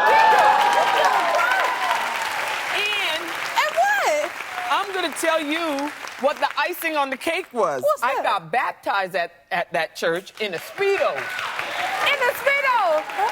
Because I said, "Julius, I can't get baptized. I just did this hair. You gonna put that in water?" He said, "Put the Speedo on your head, Val. God don't care about what's on He your don't care. head." You come as And you are. The whole church laughed at me now. But I got baptized in the Speedo. Look, you see that? She spoke it, she prayed about it, and it happened. You put whatever you put. Come on, you better preach today. Okay, and then so clearly something about George Jefferson was on the list because you say he's something like George Jefferson. He's very what much does that like mean? George. That means there's no political correctness coming from this man. I mean, Genesis, my 12-year-old daughter. Wow. She had a friend come over to the house, and he looked at that friend. He said, "Let me tell you something." Uh-oh. you came in this house and you were playing with a candle, because I know, because there was wax on my walls. You can't come in here putting wax on my walls, because otherwise you can't come back in this house now. Uh-oh. And she was like, yes, Mr. Tennant. Yes, Mr. Tennant. I'll never happen again, Mr. Tennant. He said, don't go into my refrigerator either. Ooh. You can't just go in the refrigerator and get anything you want. And she was like, yes, Mr. Tennant. Yes, Mr. Tennant. He said, now you can go upstairs with Genesis. Y'all go play. But don't, you know the rules of this house, right? Y'all better know how to act when you go to their house, okay? This Woman King, tell everybody what this is about. The Woman King is set in Dahomey, West Africa in 1826, but it's about the Agojia warrior. They were an all-female military unit. Usually they were women between 8, 14 when they first got recruited that were the throwaway women. The women who they didn't consider attractive, they were unruly, and so they fought for their kingdom, and they weren't allowed to get married, have children, have sex. They just fought for their kingdom. And they trained in martial arts, in sucking down their pain, everything. That's all they trained to do. But this movie follows Naniska, Nawi, Izogi, Amenza, and it's basically, because I don't want to give anything away. Don't give it too much away now. But the story really involves them, their journey in being in this military unit. What I love about you is everything you do is so powerful. You know, it's just like, and I feel like that has to come from within. So was this like a dream role of yours to play? Absolutely. It's always a dream role for me. I'm just going to say, I'm one of those people that wants agency. I want my autonomy. And I feel like, you know, when I saw Gladiator, I want to do that. Mm-hmm. When I saw Braveheart, I said, I want to do that. So yes, this was a dream of mine. I wanted to do an action movie. I wanted to do something historically epic, but I wanted Black people to be in it. Yeah. I wanted us to be in it. Because for me, I always want to see an expansiveness of our humanity. It doesn't matter if it's good, bad, positive, if it's messy. I just want for us to show us for completely who we are, our humanity. And for me, when I read the script, it filmed in South Africa. Gina Prince Bythewood, you had the Sheila A. Tim, the Lashana Lynches, Tusa Mbedu, the Adrian Warrens, all these unbelievably just powerful Black actresses, Black woman at the helm. Yeah. Wow. You don't get that. No. You don't. And it's so, it's just, it's so powerful. It's so moving. I think you've affected us all because as a performer, it has to come from the heart. When it comes from the heart, it reaches the heart. And I sense that in everything that you do. So I just wanted to say that for myself. This ain't got nothing to do with nothing on the script, but I wanted to say that, and it reaches. But I got to hear about these stunts, though, because did you do the stunts in this? Let me tell you something. Please tell me. Hold the line, hold the line. I want to hear all of this. Yes, I did do the stunts, and I'm going to say it from now until the day I leave this earth. I did those stunts, 98, 99% of them, because I didn't want to look bad with those young girls.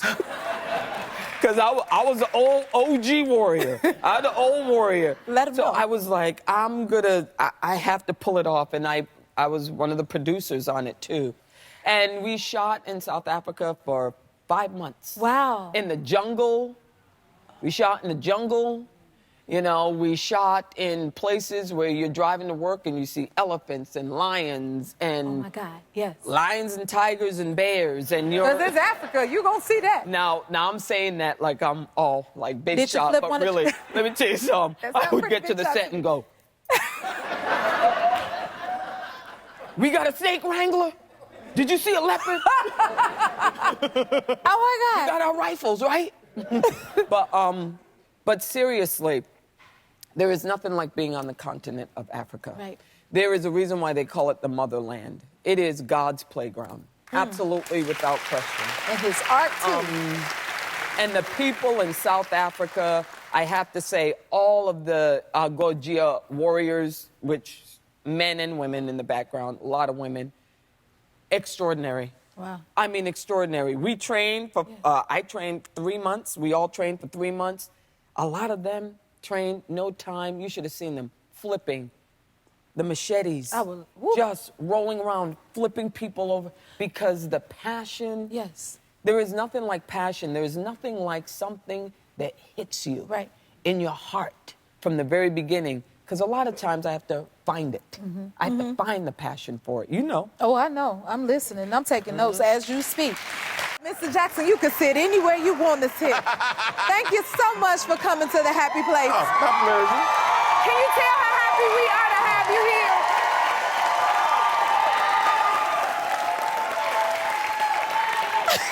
It's not often I get to come to shows I actually watch. Yeah, so you watch the show? Yeah, man. Am I doing okay? Yeah, you're killing it. You got renewed, right? Yes, I did. That's a sure sign something's going right. You know what? I feel like you're like one of my uncles. Thank you. That's how I feel. Oh, good. Yeah, I think you went to college with one of my uncles, Uncle Charles Hudson. Really? Yes. That's your uncle? Yes, my From uncle. Chicago? Yes, sir. I'm Jennifer Hudson. That's He went Charles to Gator Hudson. Brothers. You see that? Wow. See? I knew you was going to. I was at their house. Yep, you were. When I was doing Chirac. Yes, you did. You went to Uncle Charles. Hang out with them. You remember it, right? Yes. See, I told Charles. So when I'm in the industry and I run into fabulous people like him, I'm like, that remind me of my Uncle Charles. Or that remind me of my Uncle Michael. There's a reason for that. It's a reason. Not all good, but okay. Okay. Okay. We were not the most, beloved people at Morehouse. But we were there. Okay, y'all were there. Don't tell on my uncle that way. No. That was a good Chicago crowd at Morehouse when I was there. Good old people. Let's get to it. Can y'all believe he here, first of all? I do not take it lightly, I will say. And you was just at the Oscars. Was it fun? Do you still find those things fun? I have a good time when I go. Generally, especially if I'm not nominated for anything, you go there and have a good time. You just go talk to everybody and kick it and wait till you get backstage and go in the green room and, get to the food that they got backstage. And people are in there drinking. People in there getting zooted, So it's always fun to talk to people when they get a little lit back there, especially after they've been out there and they don't have to worry about looking at the teleprompter. All the pressure is all the pressure's gone. No, it's a very good room, Good room, being in there with all those people. I was sitting behind Angie and Hallie and Brian Tyree Henry was at the end of my row. And my hair and makeup person, my hair person, Camille Friend, was nominated. Camille Friend? So I was hoping that I would get to call her name the way I got to call Spike's name a few years ago. Wow. Well, congratulations to Camille Friend, because I remember her very well, even being nominated. Yeah, man. That's amazing. What do you remember about the first time when you went to the Oscars and you were nominated? First time I went, I remember me and LaTanya being in the car calling everybody, telling everybody we were going. We were on our way. We're on our way. We're going to be there in a minute. Turn on your TV. We're going to be on the red carpet in a minute. So that was our first time and, doing that and being there. You always remember losing.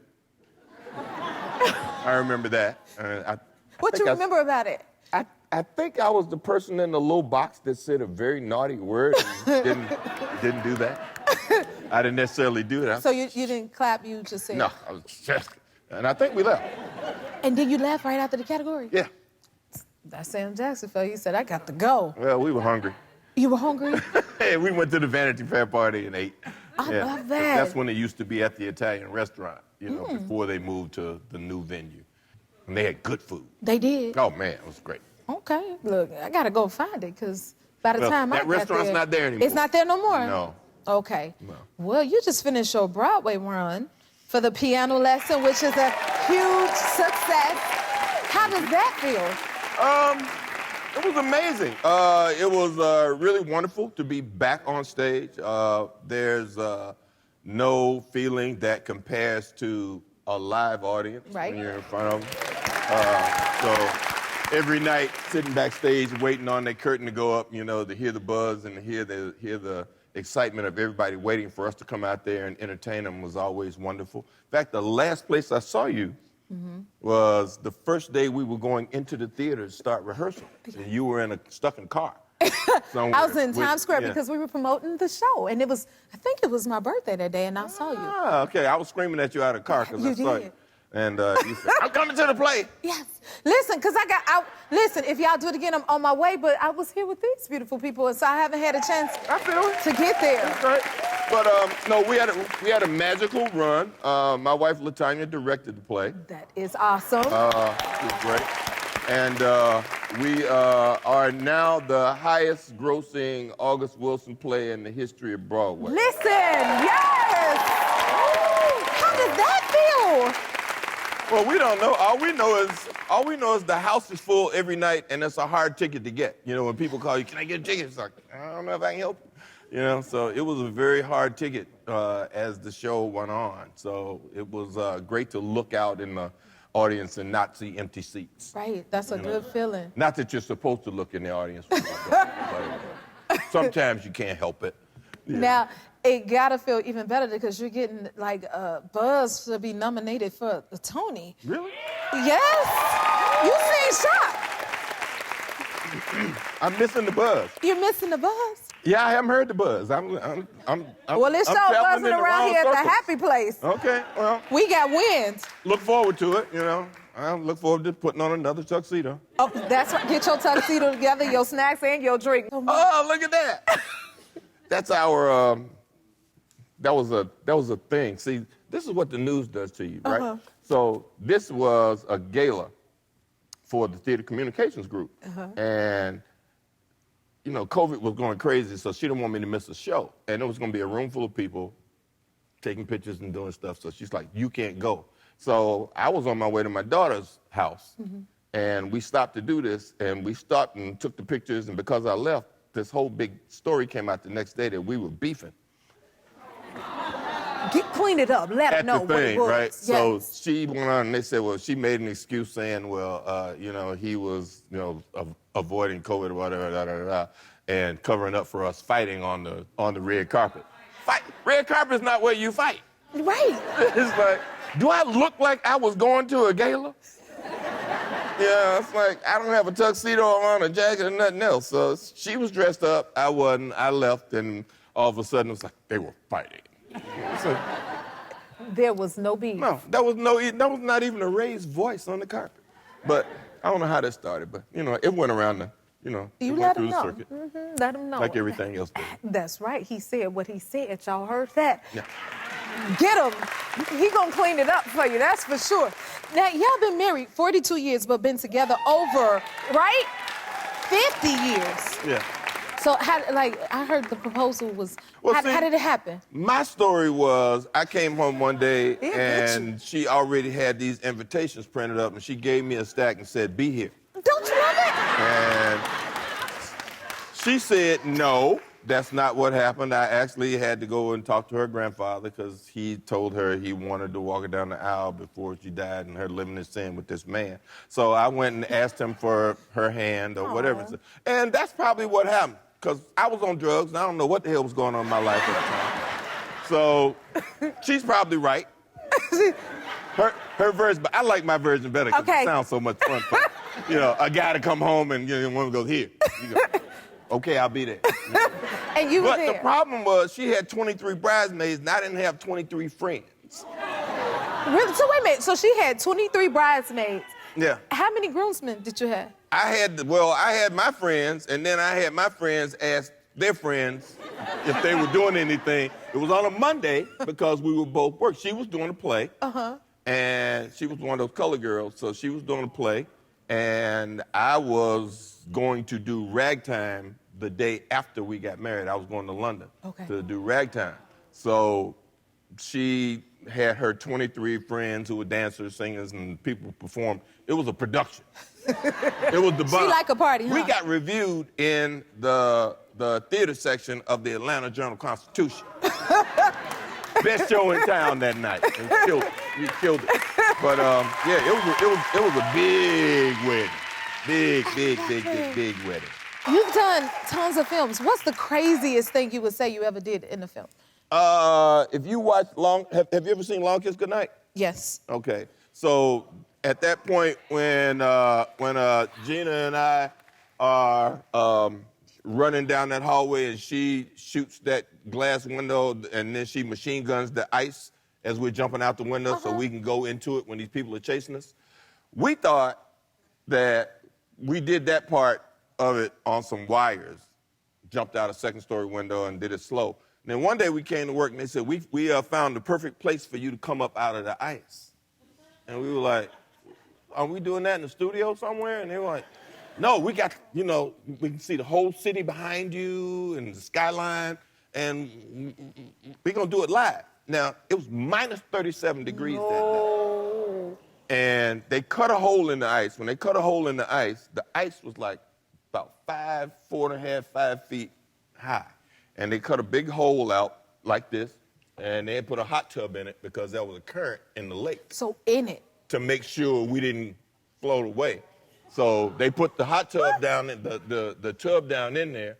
We crawl across the ice. They said, get in. Now they would have to break the ice because it would freeze over between shots. So they break the ice and we would get in. They say, count to 5 and then come up. So me and Gina, first time we got in, she's married to the director, so what am I gonna say? I don't think I want to do that. And she's like, come on, Sam, let's go. So we do it. We go. Count to 5, come up, crawl across the ice, and they put us in a hot tub while they look at the replay. I think we have to do it again. So we did it 5 times. I have never felt anything like that in my life. You know that you drink milk too fast headache you get? Yes. Multiply that by like 20. That's the effect. Oh, Lord. My brain was like, what are we doing? And it's like, and after the 5th time, they had EMS people there, all kind of stuff. I was like, why are they here? So by the time we got to the 5th time, I came out, I got in the hot tub, and when I woke up, I was in my trailer. When you woke up? Yeah. I was in my trailer in one of those silver blankets that they put you in when you run the marathon. No. Oh, Lord. I have never, ever, ever in my life felt anything like that. That's why. It was like heart attack inducing. Oh, my God. I love doing that movie. That movie that's one of my favorite movies. I love All that. your movies are our favorite movies. It's such a great Christmas movie, too. Jesus. And it's where, it's a movie ahead of its time because she was like the first, like, kick-ass female hero in a movie. When she found out she was Charlie Baltimore before we had Charlie Baltimore. That's the original Charlie Baltimore. When they came with the name, the other rapper that came to be Charlie Baltimore, because of her, because she was so dope. She killed it. Gina was. You better teach us. So, yeah, that movie was great. And I was telling the studio, I said, you need to advertise this movie to women, in the daytime that watch soaps and stuff like that, because boys weren't about female heroes, but now it's like a real cult classic. And it's, every year at Christmas, I put it up because it's a Christmas movie. Yeah. First thing that's happening there, the big Christmas party, and she's playing Santa Claus and doing stuff. So it's a dope Christmas movie. It's That's fun. why he the highest grossing actor. Period. But that's why you grow up hoping. I mean, once you get in this business, everybody does it for whatever reasons they do it. But I still, pick movies that I would have gone to see when I was a kid. I mean, that's how else would I end up doing something like Snakes on a Plane? I mean, I was sitting reading Variety one day and I said, Snakes on a Plane, And a friend of mine was directing it. The guy that had done 51st State was directing it. So I called him. I was like, yo, you know a movie called Snakes on a Plane? He's like, yeah. I was like, is it like a plane full of snakes? He's like, yeah. I was like, really? Like crazy, poisonous snakes? He's like, yeah. I was like, can I be in it? And he was like, you want to be in it? What? So he called New Line, and they were like, oh, yeah! And he got fired. What? And, I was like, well, I'm sorry, man, I got to do this movie. Snakes on a Plane, I got to do it. But then I get there, the first day I get there, and they got our chairs and everything all hooked up, and it's like Pan American flight, number 287. I was like, what is, so, well, Sam, we don't want to give it away. I said, well, I'm not doing it if it's not snakes on the plane. Okay? So- That's what I signed up for, snakes on the plane. You know, I don't care. And people need to know it's snakes on the plane. That's why we're here. You know, nobody coming to see Pacific Flight 127. No, we want the Hell snakes no. on the plane. Snakes on the plane. Was it really snakes on the plane? You mean, did we have real snakes? Yeah. We had a room full of snakes. We had a whole room that was dedicated to snakes. That, you know, and they had snake handlers and everything. They had like these, you know those big laundry carts you see in the hotel when they're pushing sheets and stuff? Yeah. So they had like corn snakes and stuff in there. So when we got there, like first day we got there might have been 30 of them in there. But by the time we finished, those snakes was balling out at night.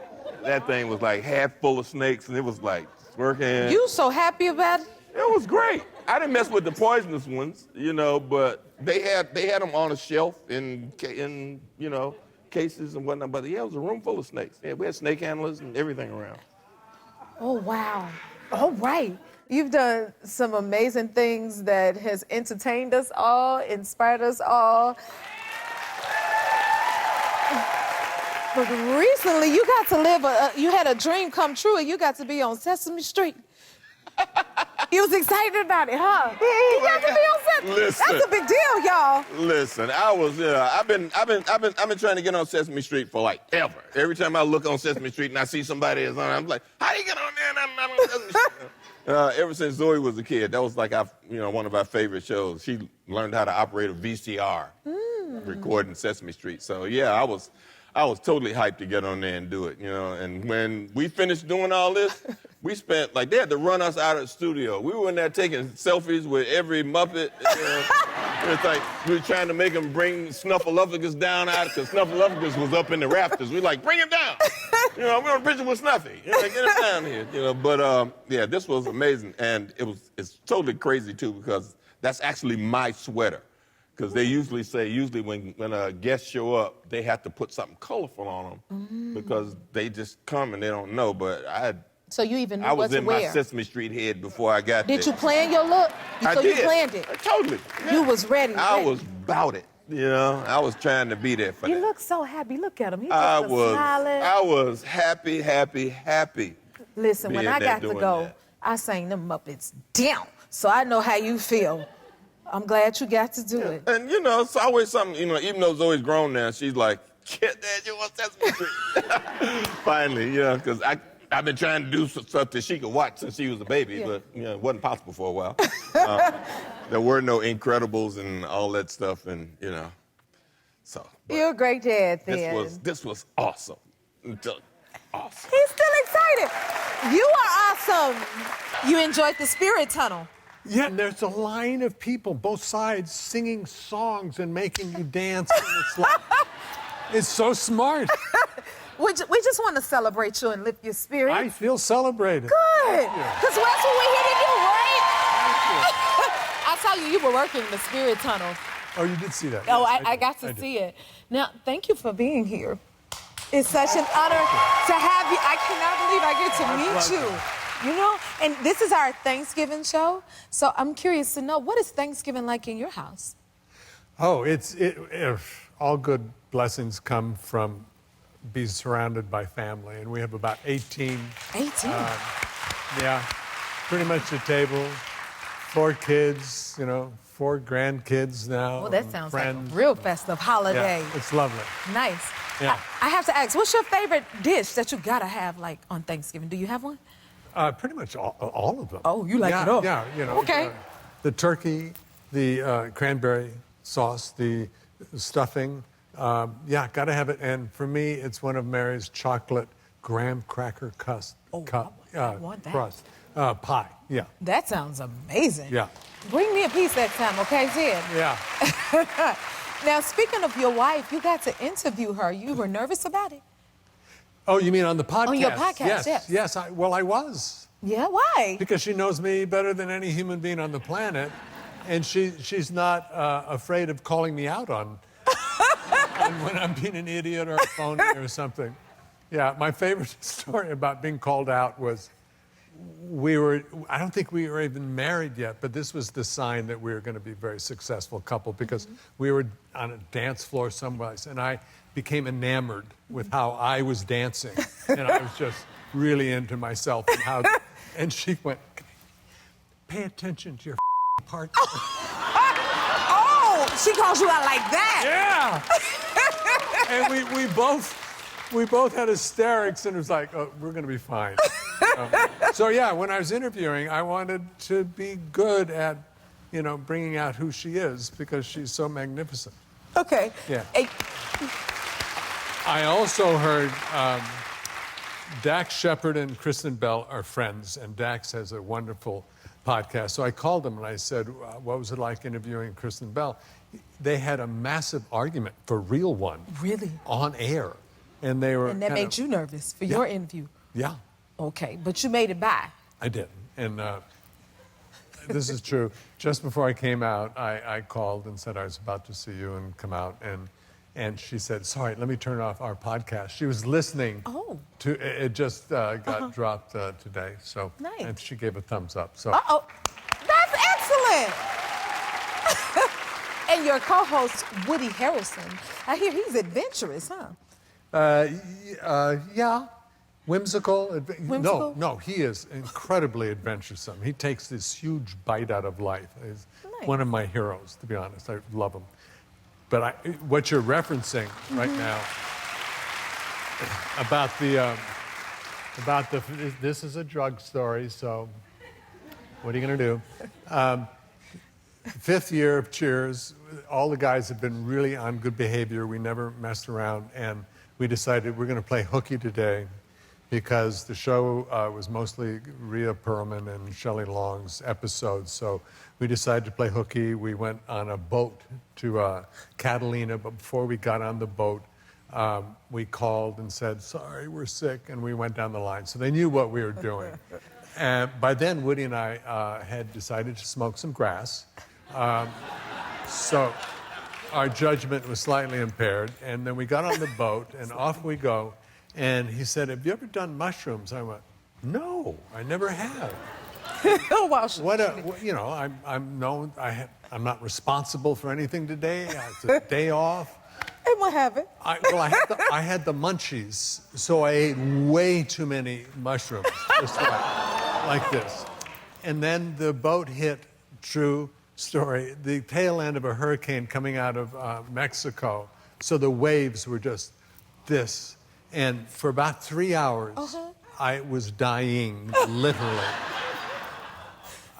Woody went to bed and said, I'm just going to take a nap. I thought, oh, he's done this so often. It's nothing. I felt like I was dying. I went up, sat next to George Wendt and John Ratzenberger, who were fine, and they were, sober, doing nothing. And I came up to George and said, I'm having trouble breathing. And for about an hour and a half, I didn't breathe. It would be like he'd have to hit me and go, breathe. And I go, that would be adventurous. Yeah, I'm off of hallucinogenics. Okay. Well, we happy you are still here. That was hilarious. Yeah. I cannot believe I get the opportunity to meet you. You have been famous for a long time. Hey, back at you. I'm sorry. Really? Yeah, no. You in our house are like a goddess. Seriously. Thank you. Your talent is so amazing.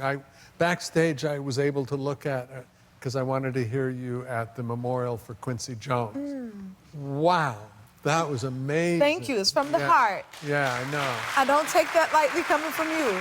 And you know what else you're really good at is you really celebrate creativity. And I watch you on the show, and you're really good at that. Thank you. Yeah. Thank you.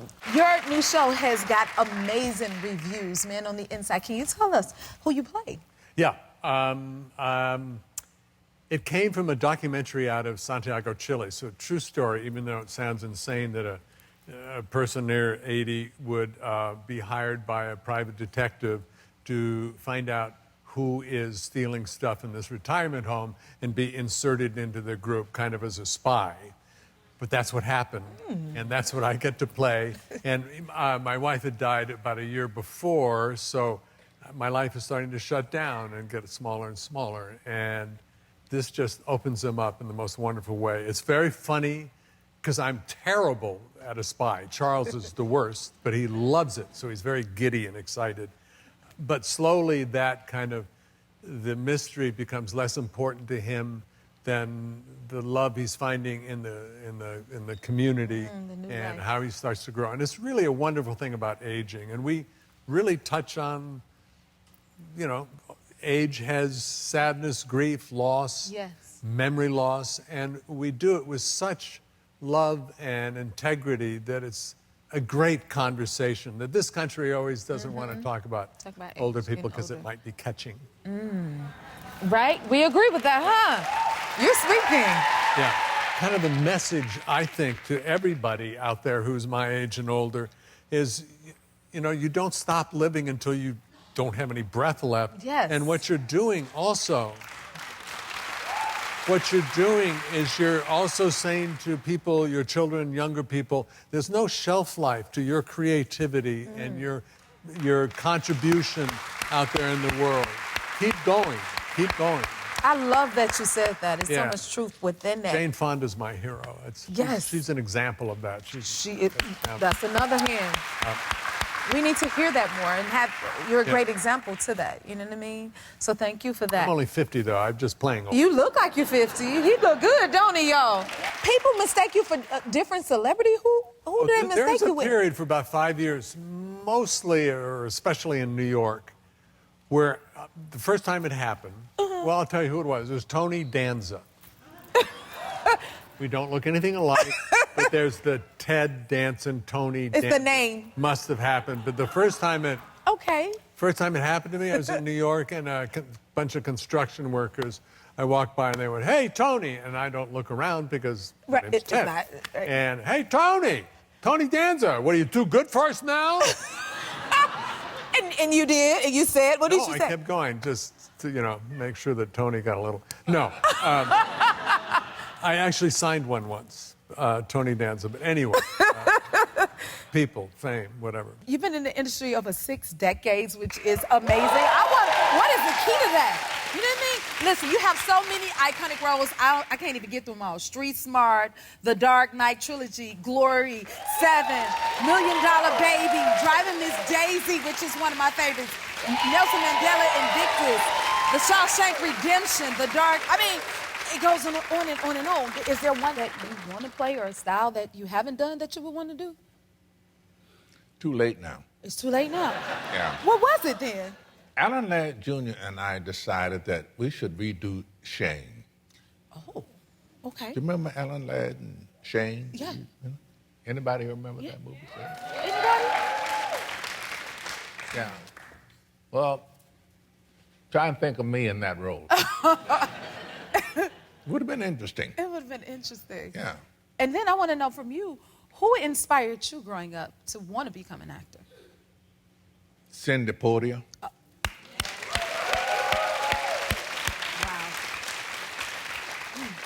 When I was a kid, now going to the movies, it occurred to me eventually that I wasn't well represented. And then Sidney came along. And I think from about the age of 12, it was a foregone conclusion that I was headed in this direction. Yes. That is not stardom, but as a working actor, And he was there to show me that, yeah, it's okay, you can come on. Wow, well, we're glad he did that. Because you are so loved. Okay, what advice would you give the next generation of actors? Acting is easy. If you do that, it just comes natural to you. Getting work is hard. So what you have to do in that case is just keep moving forward. Keep trying. Right. I feel like we can apply that to whatever our passions and dreams are, right? Absolutely. Okay, now you have an impressive collection of awards. Golden Globe, Oscar, Kennedy Center Honor. That's the name of few. I mean, where do you keep all your awards? Well, there were some that are more prestigious than others. Yes. And I have a home in Mississippi. Right now I'm living in Alabama. We call it L.A. because it's lower Alabama. But I have when they were building my house, one of the builders says, I'm going to build you a case for your Academy Awards. I caught that. I heard you. So he built me a very nice glass case, and so all of those are in that glass case. Then I have a whole lot more that are in library shelves. You know how people do it, you know. Everybody's not Morgan Freeman. I just need to throw that out there. Yeah, but I'm not too far out of the ordinary, I hope. Yeah. You say so. We'll take it from you, but you know, we're all in awe of you. Like, to the point, you know, people have tattoos of your face on them? No. He said no. Yes, sir. Look. Those are tattoos of you that people get. Well, my grandson did that. Did he? Yeah. What do they think of that? I mean, could you imagine Morgan Freeman being your father or your grandfather? Or, you know what I mean? What do you get cool points from your grandchildren because, you know, of all your work? Yeah, from some of them. Sorry. You get all the cool points from us, okay? I gotta ask, since you've been a part of the Batman movies, if you could play any superhero, who would it be? Well, there'd certainly be one that can fly. Oh, so you would want to fly. That would be your superpower. Yeah. Okay. Okay, so, I used to dream of falling and never hitting the ground. Okay. I'd just level out. Soar and flow. Fly. Okay, so you would be, I think you could play yourself and just fly around. Because that's like a superhero. That's what, right? Okay, now I'm big into voices, and your voice has to be one of the most recognizable voices in the world. Did you notice the impact it has? As soon as you speak, does this happen everywhere you go? As soon as you speak, we all get still, and it just like draws us in like this. Do you feel that way, guys? Right? So, was your voice always like that? No, heavens no. I grew up in the South, so my voice was maybe a half octave or an octave higher than it is, and I had a very thick Southern accent. But when I was taking acting classes at LACC, night courses. The voice instructor just tore it down and fixed it. Really? Yeah, there are ways to do it. Relaxation is the key. Okay. Learn to relax this part here. Okay. And you do that by yawning a lot, and open your mouth wide, and that kind of relaxes the throat. And if you do that a few times, you're going to realize, you may not hear it, but other people hear, oh, voice is lower than it used to be. And it's this opening we should do chicken wings.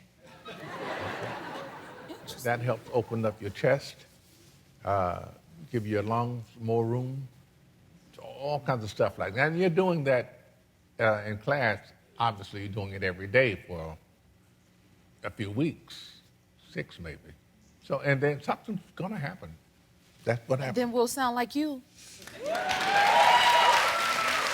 I want to. Okay. No, you don't, child. No? No. I'm listening to you.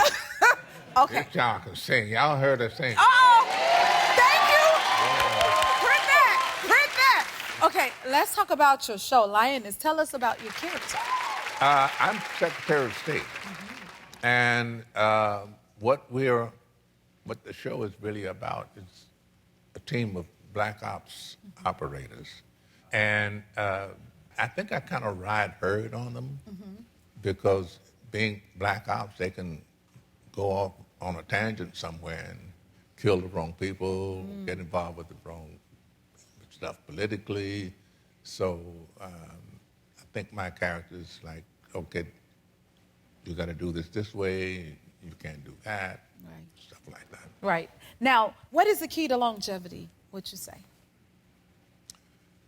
I don't know what the key is, but one of the things that helps you along is activity. If you sit down too long, you won't be able to get up. Come on. There you go. Because you do a bit of everything. Oh my goodness. And then you got like 15, speaking of, if you sit down too long, you'll never get up. You stay busy. You got 15 projects right now Right. going on? Yeah. Do you hear this?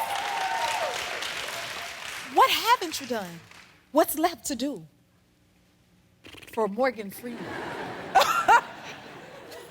I don't know, darling. I don't know. I've done everything I wanted to do so far. Yes. You know? Yes. Even flying. I feel like you're my Hollywood dad. Three We've done times. 3 times, y'all. We've been in 3 films together. Yeah. Oh my And goodness. you're always amazing. You're amazing. Yeah, it's been great. It is a dream to work with you. He was one of my dream guests, y'all. So I'm so happy to finally have Forrest here. What do you have a favorite memory of us working together? You know, when I got the opportunity to like sing background to you. Oh, in, sing Black background. Nativity. Yeah, in Black Nativity. Yeah, that blew me away because I was like, I can't believe I'm singing with Jennifer. Oh my God.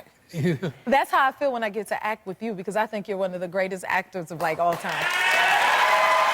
Hands down. I mean, it's like a master class being able to work with you and watch you work. And did I mention we won our Oscars the same year?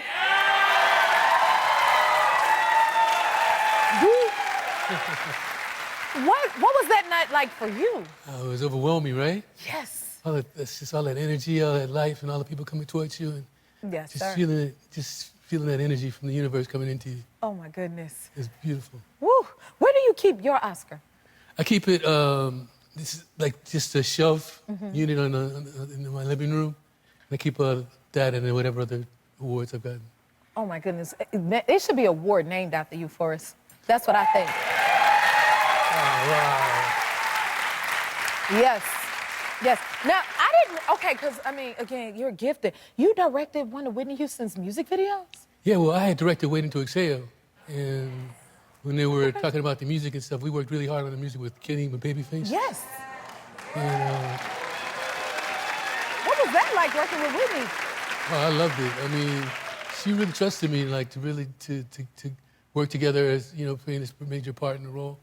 And I think what's funny was when I first started shooting her on the very first day of shooting, all I was shooting was Whitney Houston's eyes and her lips. Really? Because I was trying to like set up this thing called, you know, Chocolate Girl, where like she's the most beautiful thing in the world. Yes. And so I just kept focusing on everything. In the studio went crazy. They like, do we need to come down and help you because things are going out. You've lost your mind. But you had your own vision in mind, huh? And it worked out. It worked out because that's what I was trying to do, was to really capture those goddesses on film, and so. You did just that. Yes. And like I said, working with you, y'all, it's like a master class to be able to work with Forrest. And you do a lot of like research. You take your roles very seriously. I remember watching you when we were preparing for the film Respect, because he played my father in the film Respect that we did together as well. But you take your characters, you really dive into them. And I know one of your projects, you learned how to play the saxophone. Can you still play? Oh, no. I was playing, that movie was called Bird, and I was playing a jazz sax player. And I think I could have learned just one song that I could really play well. And if I tried it now, I'd just make a sound. So your characters don't stick with you? Because sometimes they hold on. You know, like they stick with me, like the longest I've had it was like where something stuck with me for a year. Really? It was played a schizophrenic in this My Own Love song with Renee Zellweger. And it like really like was messing with my head for a long time. Because I had to pretend to, you know, when I was getting ready for it, I was trying to convince myself that I was seeing double people and See, he goes deep. But Really? it was really tough to get rid of that character. But it left. It was, you know, Last King was easier to get rid of because he like enjoyed life too. Man, by the time you finished that project, I didn't even know you were American. When I saw, I was like, you dive so deep into your characters, it's like you legit become them. Yeah. Don't y'all agree? Yeah. I was terrified of The Last King from Scotland. And then you started producing Godfather of Harlem. What can we expect from season 4? Well, Bumpy Johnson is going to be at war with the 5 families. And it's the loss of a friend, Malcolm X. has like changed his point of view a little bit. And we watched some of the new players come in, like Rome, coming in to play Frank Lucas. Come on. And the women are like really taking on a strong role. Oh, okay. This season we'll see them really doing a lot of the controlling of the environment. Nice. This season. And one of your daughters is a guest star on the show. Yeah. What's that, right? That's not the baby, is it? That's the baby. That's the baby? Yeah, I remember when we like tried to sing to you. When I met her, she was a little girl. Look at her now. She's playing a whole grown woman and pregnant at that. Yeah, she played a heroin addicted, prostitute who was pregnant.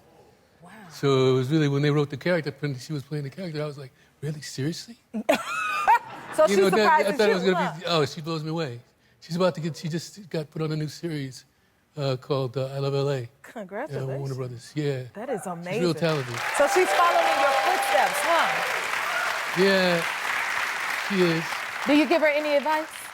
I really don't give her a lot of advice. In my household, there was like the persons that I would be able to work with my lines on and everything with my kids. Oh, okay. So like they always helped me like learn my lines, and she was always like helping me in the most, and that paid off, I guess. So they help you prepare for your roles. Yeah.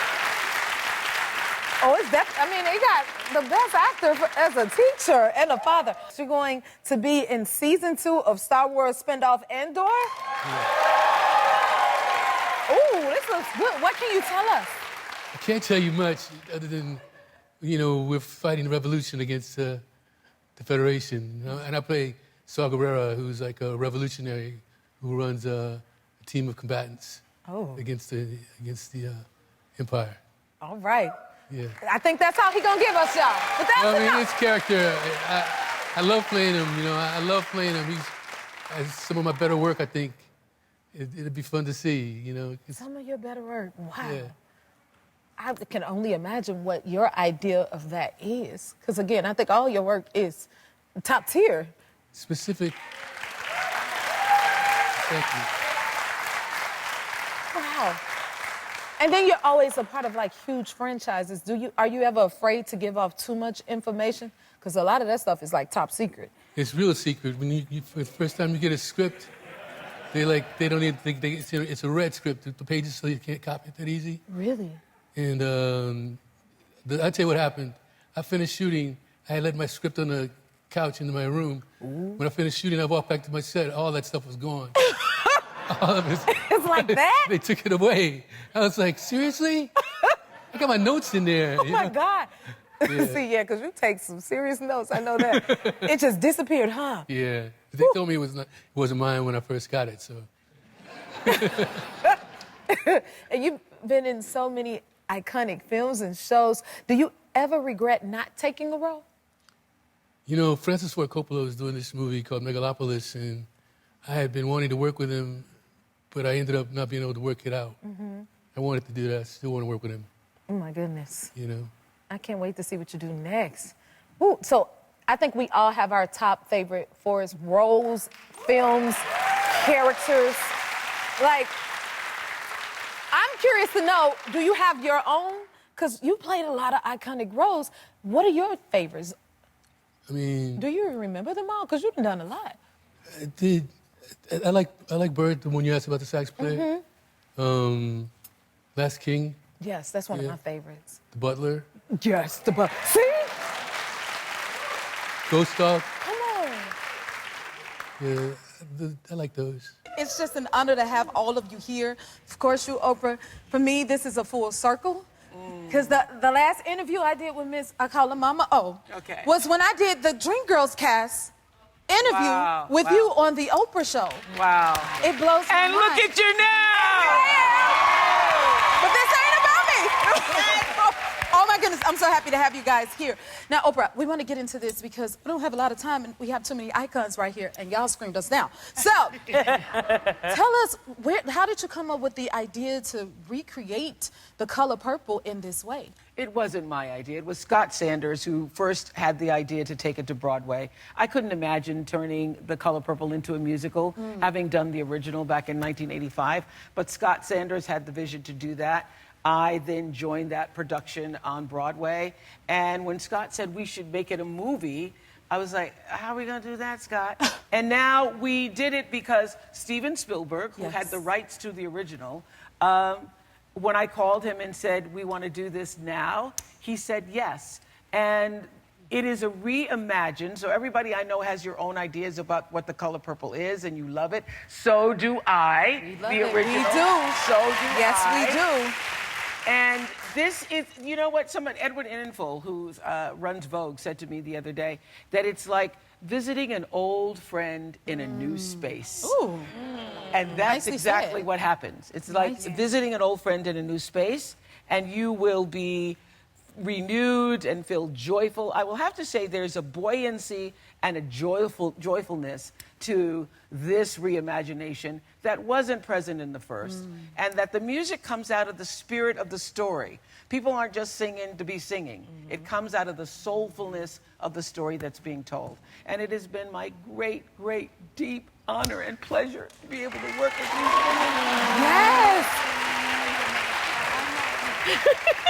I mean, The Color Purple meant so much to me in my life, and to be able to see them have this moment is just one of the great rewards of my Get you some life. tissue, Oprah. Yes. Hold on. Here you go. I Here we go. understand that every emotion, while I'm passing this tissue to all of you fabulous ladies, I want to know, we're family up here. I want to know, like, when you were cast, tell me about that journey and experience. Well, I was like, why are we doing Color Purple again? That's just dumb. And then, but it was when Blitz called and said, and told me about his radical vision, reimagining of it. And I was like, oh my God, I have to be in this. And not only that, I mean, this is the first time that we own our narrative of this incredible poem, like Corey likes to say, that Alice Walker left with us. And so, I mean, I was like, oh my God, well, you mean we find joy in this one? Because that's who we are? I'm in. And you play Suge. Yeah. I had big shoes to fill.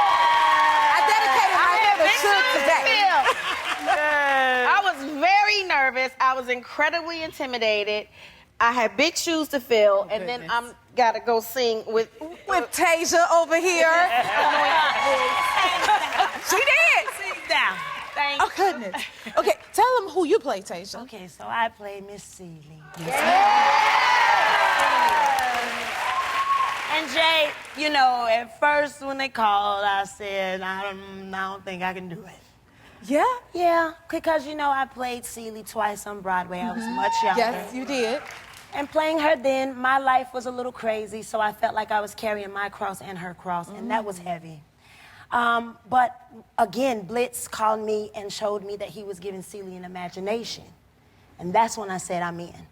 Because from the Broadway play and the movie, you have to almost think about what Seeley's thinking about or how she's gonna get. But this movie shows you how she makes it through some of her things. And that's how we are. Yes. When we going through stuff, we imagine ourselves in a better place. When we get a little broke, we imagine ourselves with some smiles. Yes. Okay, Danny, listen, I haven't seen you since Color Purple. I am so proud of you. I'm so proud of you. Oh my goodness, and you played Miss Sophia. You already know. I know, now that I know. What was it like bringing it to the screen from the stage? First of all, I had an incredible time doing that with you for a full year of our lives. Yes, you know, with you too. so amazing. Thank you for that opportunity, Oprah. 2015. But to get the call from the one and only, the GOAT of all goats, y'all, Miss Oprah Winfrey, making the call and passing the baton. Yes, that's, you know, you the GOAT of all goats. Which means the greatest of all time. That's right. But yes, it was an incredible moment, one I will never forget. I felt in that moment that I knew my life was about to change, playing this part and artistically as an actress. So getting to play Sophia has been such a joy, getting to do it from the theater, now to film, for the whole world to experience all of these characters and this story in this way. It is time. It is the time right now for this story to be shared with you all. And you guys are telling it. Yes, you are. And Felicia, this is, like, first of all, congratulations to you, because this, I mean, you send up people with all these icons. Yeah. And this, you remind me of me and Dreamgirls. Dreamgirls, so I kind of feel like I understand you, but I want to hear from you. How does it feel? How did you feel when you got the call, and what has this experience been for you? Well, unlike them, they told me no at first. Because Really? I auditioned to play older Celie at first, and they just came back and said, "Do you not understand you read very young? You're young." And I was like, "But makeup, right? You can figure it out." Absolutely. And then I just released it. I was working in a writer's room at the time when I was going through the process, and I remember my team kind of did a group chat where it was like, "Are you free?" And I was on Zoom, and I was like, "I need to go to the bathroom. Do you mind? I'll be right back." And then left and got a call, and the words that I was told was, "You were the choice." And it felt so good to be chosen by people like Steve, Oprah. Yeah. You are the choice. Yes. And then you went to work right back after that? And then I literally ran around the block screaming, went back to work. Okay, you had to get the scream out, right? So, Oprah, what is it like seeing Danielle's interpretation of Sophia? Oh, it's the best thing ever. You know, I wanted to be there specifically on the day that she did the iconic scene for me of, you know, "You told Harpo to beat me." And I was, you know, sitting right with Blitz as she was filming that. And afterwards, we gave a big hug, and I said, "The baton is officially..." Turn the torch to you, and you deserve that torch, baby. She did it. She made it her own. You know, she made it her own. Yes. She made it her own. Thank you so much. What was your preparation process? Did you consult with Oprah? Yes, that's one of the first calls I made. I asked Scott Sanders, our producers, I said, "Do you think she'd mind talking to me?" Because I was so shy when we did it in 2015 to go to you. Because I just didn't want you to think I wanted anything from you. I was just so nervous. But this time I was like, I got to call this woman. And I did, and we talked for like a long time. And she shared stories with me and gave me encouragement and advice, and she prayed over me. Y'all, you know when Oprah pray over you. All right. She got a direct line to God, so you're going to be all right. But yeah, so I'm very grateful she held my hand through this entire process, but also, you know, let me fly and do my own thing. And I'm just so appreciative of the way you handled me during this process. Thank you. It paid off. It paid off. It was destined. Because Miss Taraji, you were the right Suge, baby. Oh, my goodness. It's like you embodied her so well. Thank you. May I just say, when you go to see this movie, you won't realize it, but I was in the wings watching, and I saw all the dailies. This woman stepped up on that table 88 times. 88 times? 88 times. The reason why I was icing my knees between takes. That thing was done 88 times from every single possible angle over a 2-day thing. 88 times. That's when I came to you and said, how you still doing this? I guess the adrenaline gets going, and it was a good time. Like, the cast was fun, the dancers.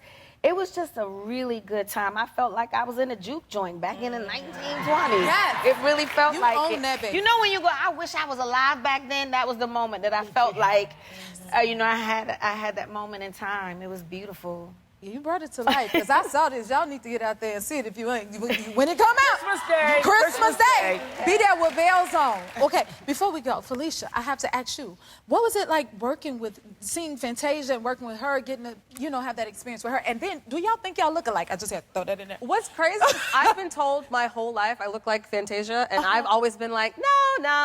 And then yesterday, there was a scene where you turned your face, and I went, was that me? Oh my God. Yeah, she just was so gracious and so kind, and I feel like we really got to know each other as people, and I think that really helped inform, and we have so much in common, even though we're from two very different walks of life. And I mean, I was on set whenever I wasn't filming, so I'd just be like in a corner like this, watching her hand and watching her head tilt, and just listening to her voice. I mean, anything that you sang, I listened to over and over again, and I mean, it's such a dream come true, just getting to study her. Yeah. I just want to say that, you know, you're on a lot of sets, so you have a lot of working environments where people do their scene and then they're gone and that there's no contact. I mean, the sisterhood, the camaraderie, the love that you see here, it's real. It shows. Behind the scenes, in everything that we've done, the support for one another is so real, and that comes through on the screen. When you see it Christmas Day, you'll see Very it. right. I'm talking.